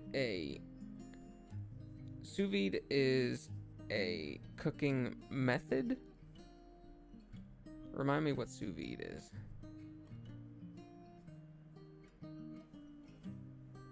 There's a lot of things that I think my roommates, yeah. What's sous vide? There's a lot of things that my roommate has that I would be interested in using or trying. That they like cooking. They like doing a lot of cooking. They have like an air fryer that I feel like could be interesting to use.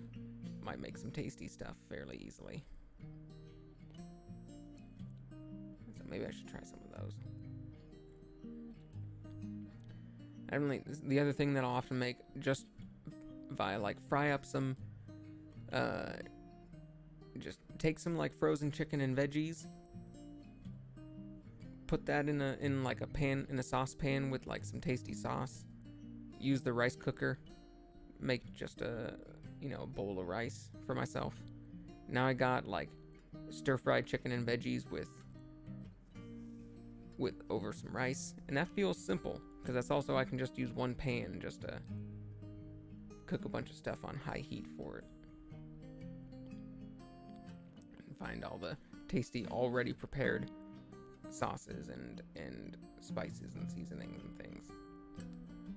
I end up having the same sort of stuff most days where it's not a lot of variety. It would bore most people, I feel like. I feel like most people would be pretty bored with my diet. But it does not take a lot of time or effort, and that can just get me back to more entertaining things. And yeah, it doesn't taste as good as like restaurant stuff or other people's home cooked stuff. I'm not really trying to make it. It's very utilitarian. The food is vacuum sealed with seasoning and cooked under a water bath with a computer controlled water heater thing. Interesting. Assuming. Sounds like you would need a specific either device or several devices for that. Gotta get a vacuum sealer. And then I wonder if it's the same thing that you can cook in a water bath for, if you just need to like kind of use your sink or your something like that.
I kind of want more fluff, but I don't know where to put it.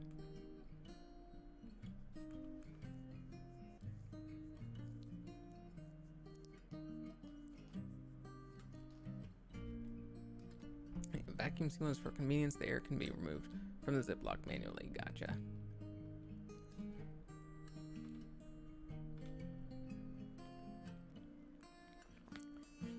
doesn't sound very simple. Sprockets, I'm gonna be honest, it doesn't sound very simple.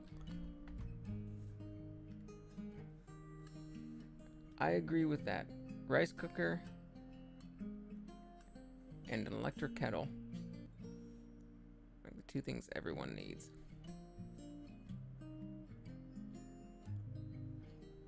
I want to try out that air fryer of my roommates.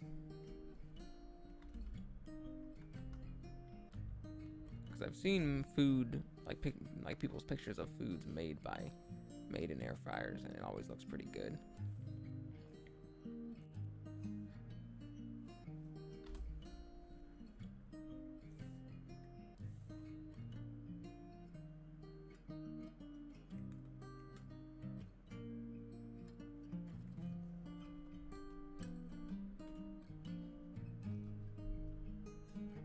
Best way to reheat fries. Ooh. Maybe that would work good for... I have some frozen samosas. Indian samosas. That suggest baking. Suggest being baked. Maybe the air fryer would be a good way rather than oven or microwave oven or I mean toaster oven.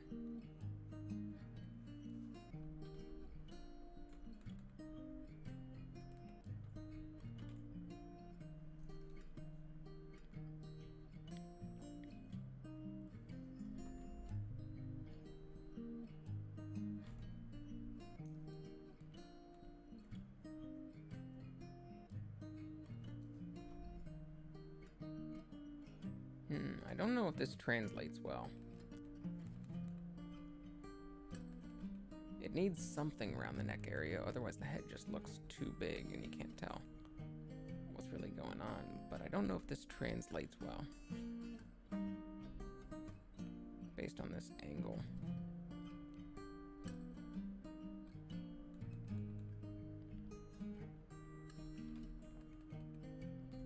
He might need...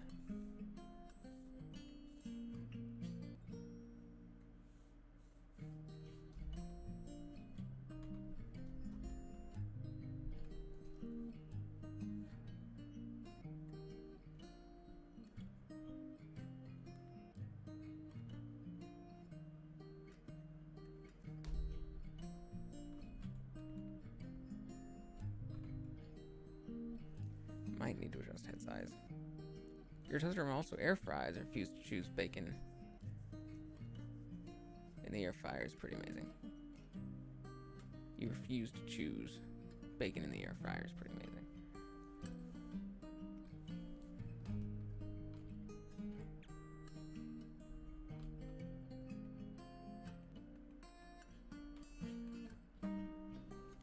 It's been so long since I've tried cooking anything different. You know? Like after finding the couple of things that I can just kind of keep on cooking every day. There used to be a time where I would sort of get bored of what I was making and try different things. And even spend, ooh, Lord knows, an hour cooking. Oh, geez. Seems unrealistic at this point. And actually try making a few things. But I feel like I'm almost past that point in my life. Which is funny because the way I word that makes it sound like there's a point in your life where you're not cooking anymore. Like, that doesn't happen. That's not a thing. But like, past the point where that has bothered me. Oh, that's good. I like that angle.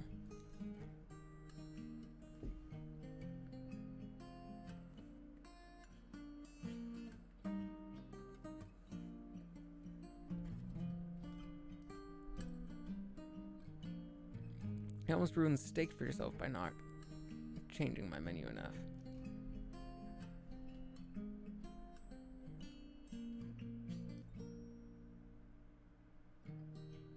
How can you ruin steak for yourself? I mean, obviously just by eating it too much, but...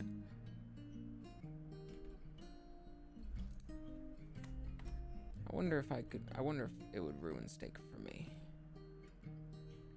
I wonder if there's a amount of steak I could have that where I go like, I don't want any more steak.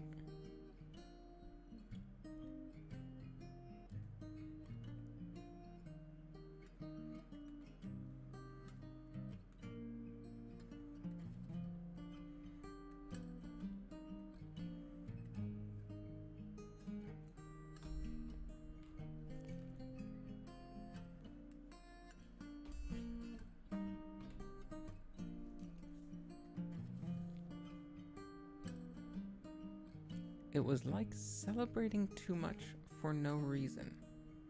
Interesting.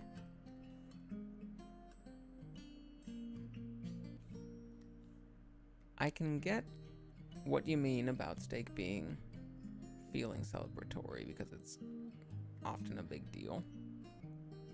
And I can get the feeling of like too much of other celebratory things, like if you have like constantly baking like pastries or constantly having wine, constantly having like baked goods or something like that. I get how those things could be like, it feels too much like I'm constantly in like celebration mode. Those things kind of break down for me. They don't connect for me with steak though. Like steak is a celebratory food, or is like at least sort of a big deal food. But I don't think it would give me the same sort of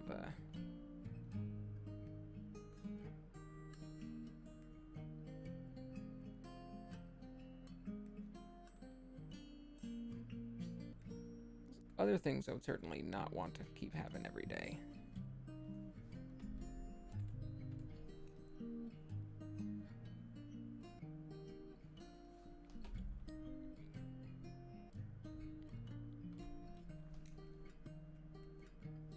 If I decided to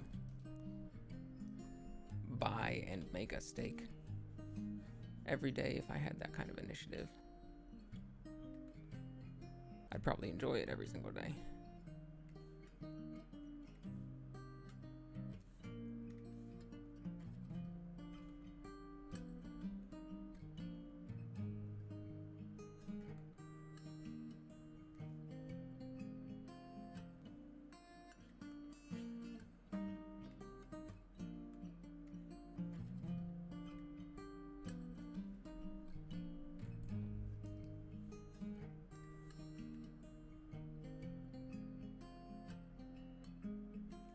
If I felt like spending that kind of money.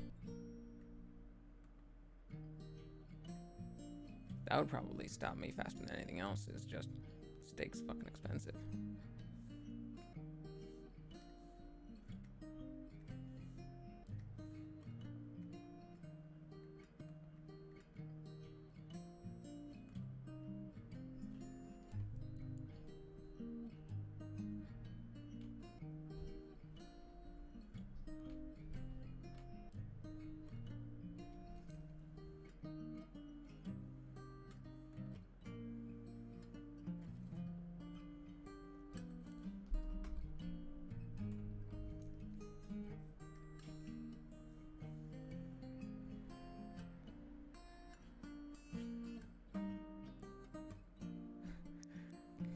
I love that. Steak and Coke, the cola, are my favorites. Also, I love that you specify that you were talking about Coke, the cola, and not the other celebratory thing you might be having for parties. And the second part, but I always get Dr. Pepper and chicken, the off brands of the things you like. The things that are kind of close but not quite the things that you like, so that the things you like keep the kick. That's fucking wonderful.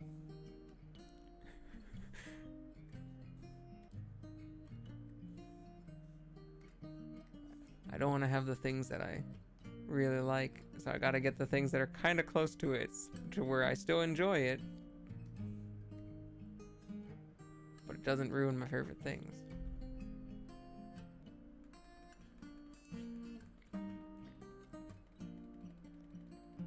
See, I have never thought of doing that, of like going for something similar. Normally, if I am trying to avoid ruining my favorite things for myself, I will just sort of avoid them and not really do anything else like it. I often find myself doing that for music that is my favorite. Music that is my favorite, I don't listen to very often because I don't want to ruin it for myself. Because I have ruined music for myself in the past by overplaying it too much.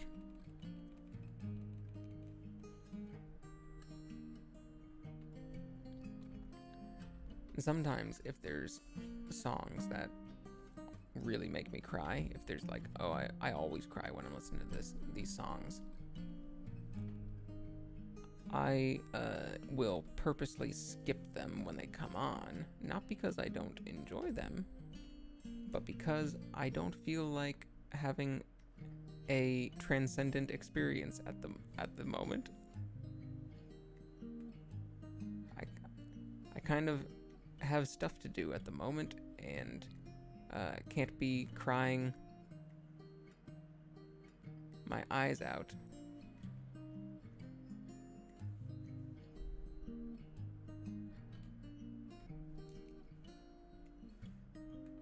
I'll have to skip or avoid listening to this thing for now. Because otherwise it's going to take up the next, like, 20 minutes of my time.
Does that hand angle look good?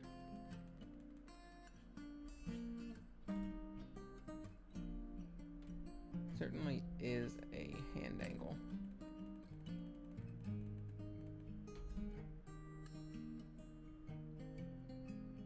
I don't think it quite looks good. I kind of like the weird smushed version that it was before with this. Looks a little bit more flat. Let me erase this and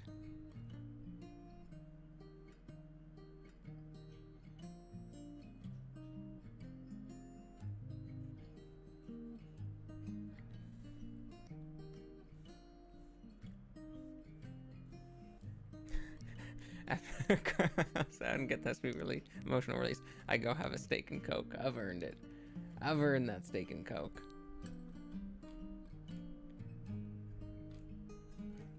A lot of times I love crying. The question is just whether I have the time for it that day.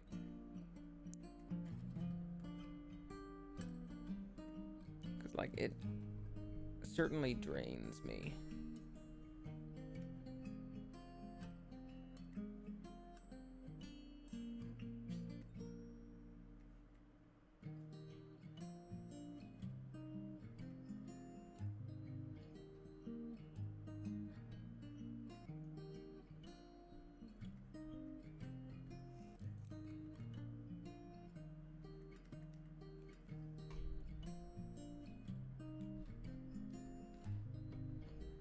Never have the time, and that makes me sad. When you're sad, all you gotta do is cry. Oh no, it's like a never-ending cycle. You never have the time to cry, and that makes you sad. What makes you want to cry? Why do you never have the time, and that makes you sad?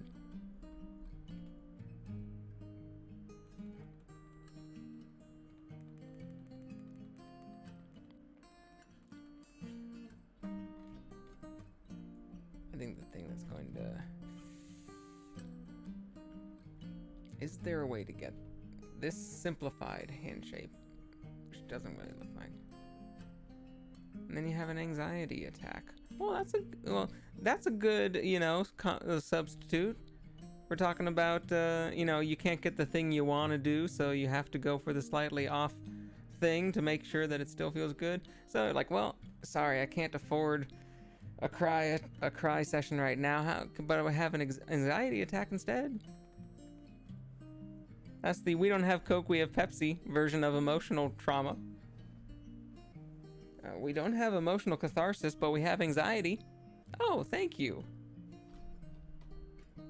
Do you have diet anxiety? Kind of watching. Surprise, oh no. Surprise trauma is the most fun trauma. You never know when it's going to show up.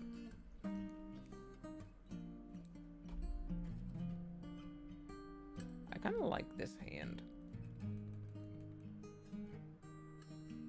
This hand does have the very bold finger point.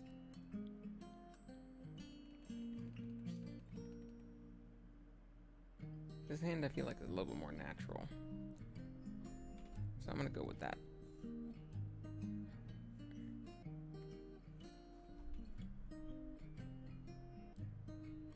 Almost looks like he's using middle finger, but that's fine.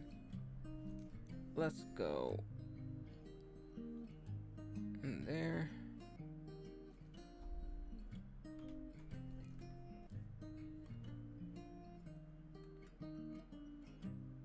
No, wait. Suit to there. That's good. That's a skinny lad. Excellent, excellent. Let's see, how much more time of the ASMR video do we got? About 20 minutes.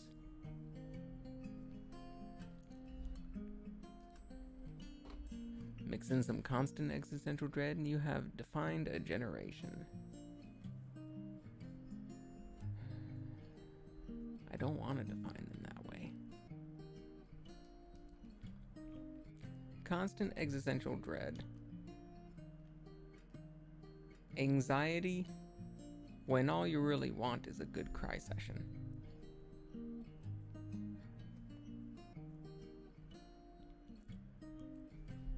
I always think back to that one meme.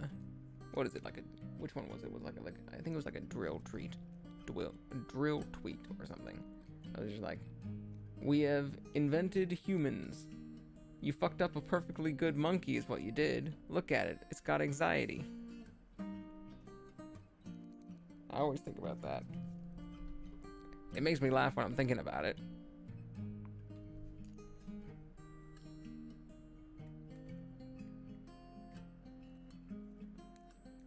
It's like someone took us and fucked up a perfectly good monkey. Shit, these are all in different layers.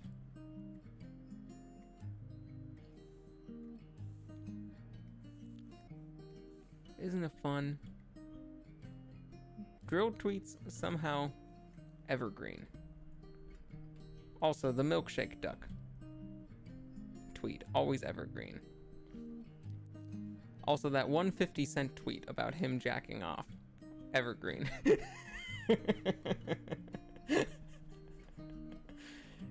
That should define a generation.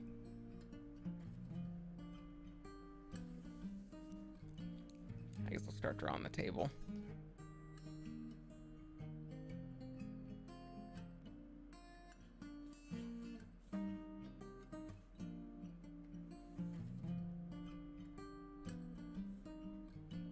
Yeah, that's fine.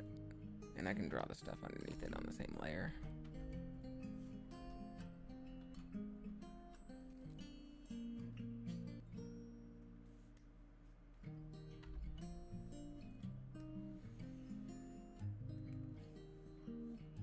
Let's hand draw this stuff as opposed to using lines.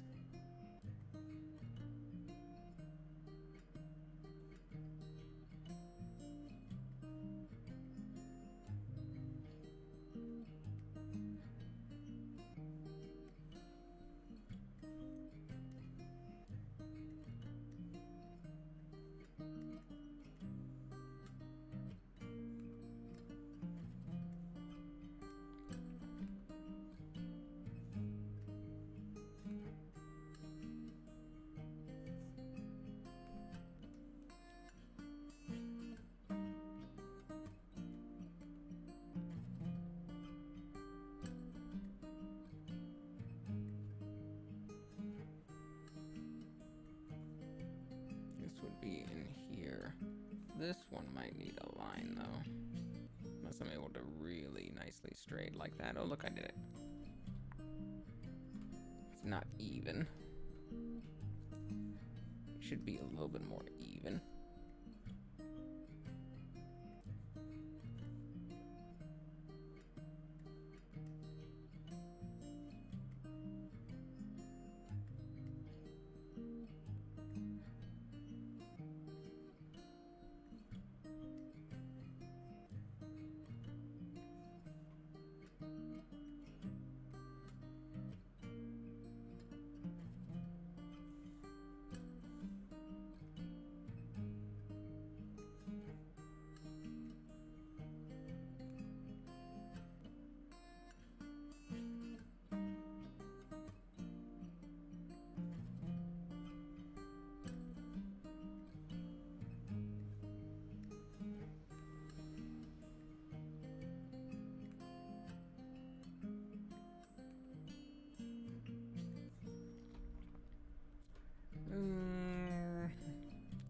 What's wrong with it?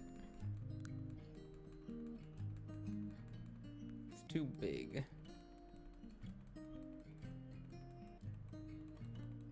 Looks like loaves of bread.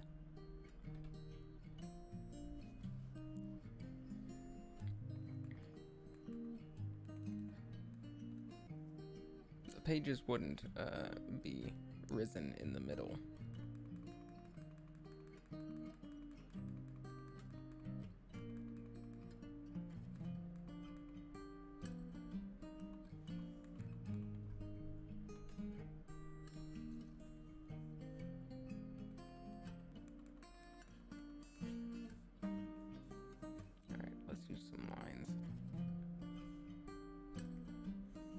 Easier.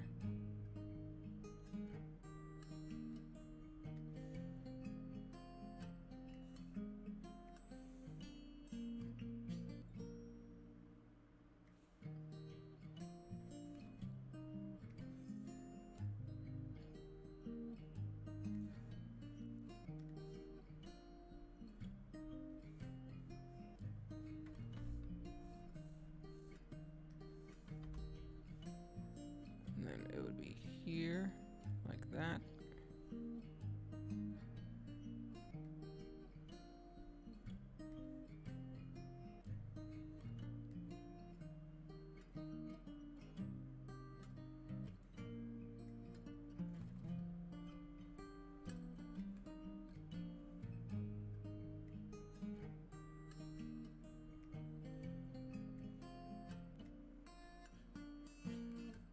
Go all the way down to the bottom like that. That back part is a little too high. Should be more like that maybe. And this would also be here.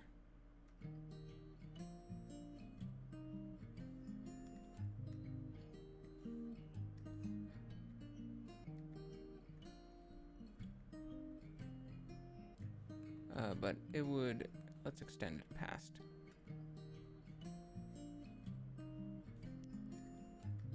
The cover.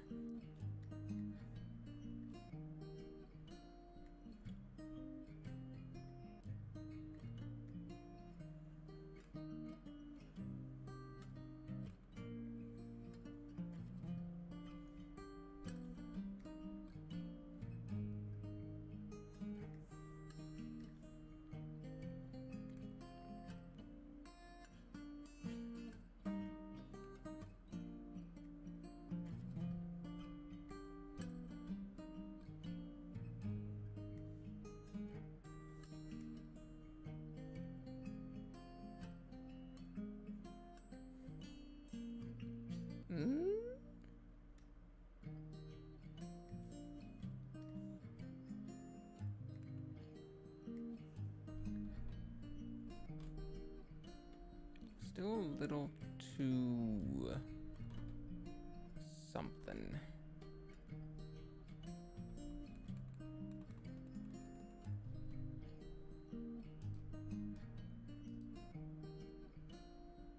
I want the curve of the pages as opposed to laying flat. But maybe I'm just making the curve a little bit too big. The cover can certainly be a little bit. Maybe I should do that. Would that make sense though? No, I don't think it would make sense. Maybe.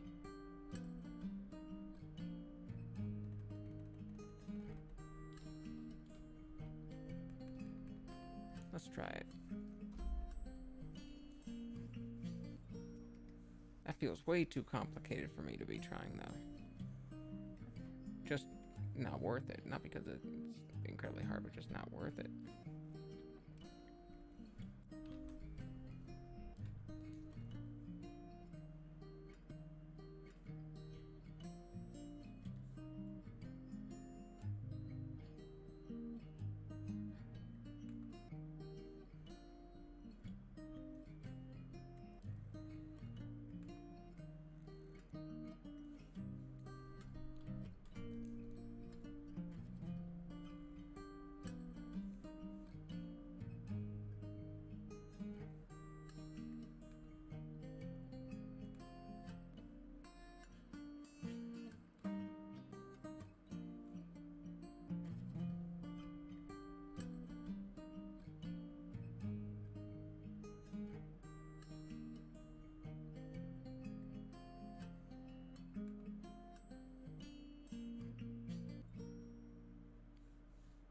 Something like this.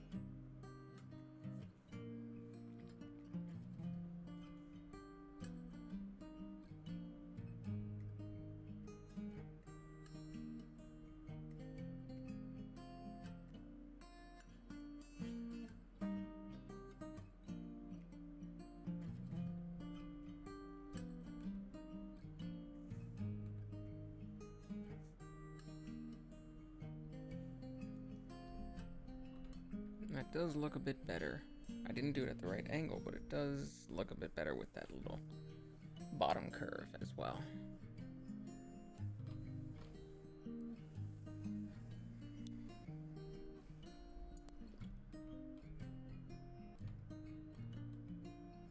I think I'm going to keep that there for now, just like that, and fix it later.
do do do do do do.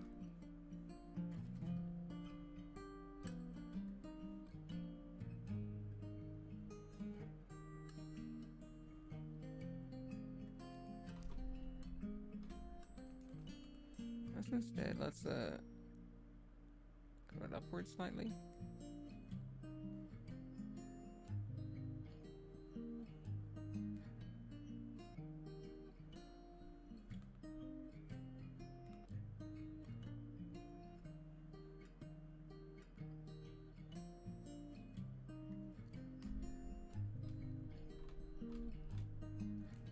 It's not bad. Not bad.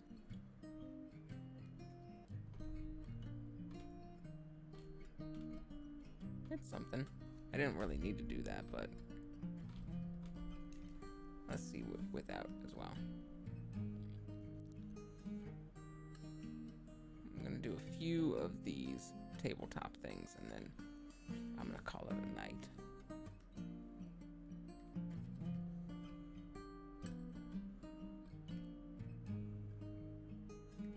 So just have it be a little thing like that.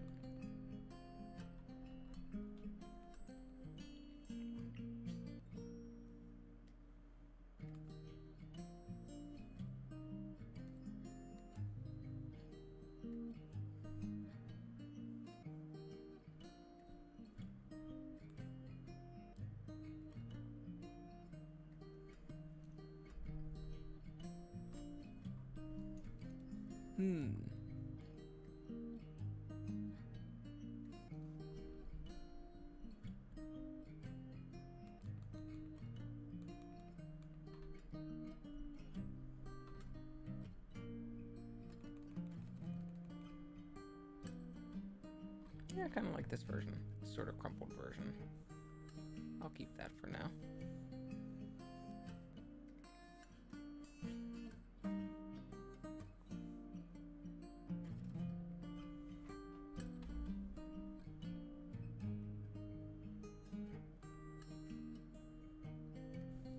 Let's get rid of stabilizer and just draw this messy little lump here.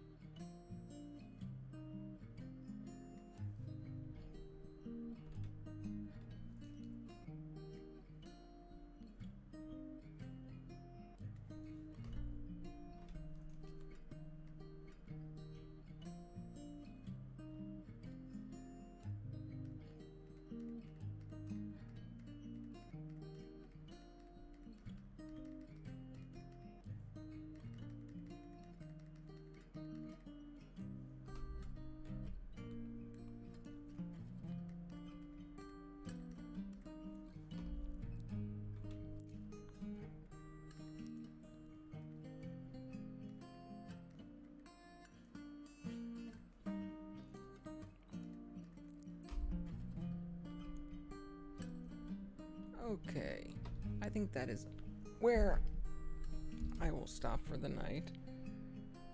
I got main, head, and body shape. This is essentially what we have finished of the final product. We did some good dog studies. I might need to adjust the head size and position. Seems like it's a little too far off to the side, maybe a little too big. The bigness was intentional, or at least the body smallness was intentional to try and make his body look smaller, because he is the height of a dwarf and the slenderness of an elf. So he's pretty small bodied, but might still need to reduce the ratio between the head and the body and just let the chair and stuff do most of the work. But that is all for tonight's drawing stream. I'll be continuing as usual on Sunday morning, early AM, and doing whatever I can there. I'll probably finish up the lines, I'm guessing, on Sunday. I don't know if I'll get to drawing or doing it or coloring or anything else on that, but I'm guessing I'll be able to finish the lines. And yeah, I'll see if I'm able to finish this in 3 sessions. That would be very nice if I'm able to finish 3 sessions. Hey, my ASMR video just ended. That's perfect timing. I wasn't even looking at that, but I knew it was coming down to an end. So, thank you very much. I am not doing an afternoon stream today. We finished Shantae on Tuesday, and I am not going to be doing an afternoon stream later today as usual. Normally I would have an afternoon game stream for quite often for Shantae or whatever I'm taking a break from Shantae for. But we finished the main game of that one, just taking a break. Might get back to other versions of it on Tuesday and Thursday again. So I will see, let's see, what's the next one? It would be nothing for Friday morning, right? I need to check my own schedule, what I've already committed to.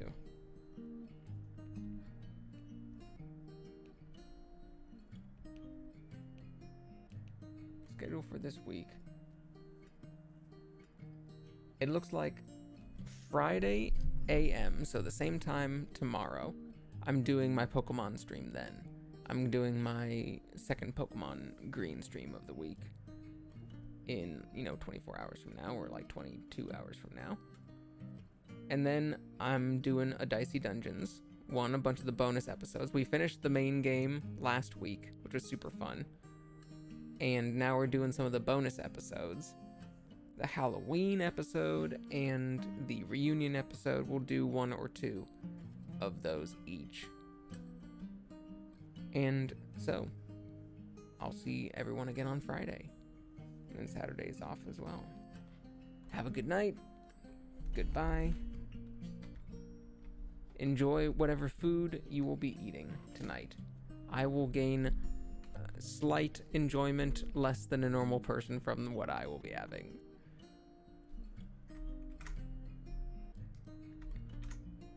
There we go, all saved.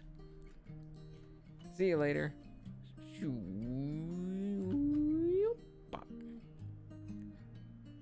Bye-bye.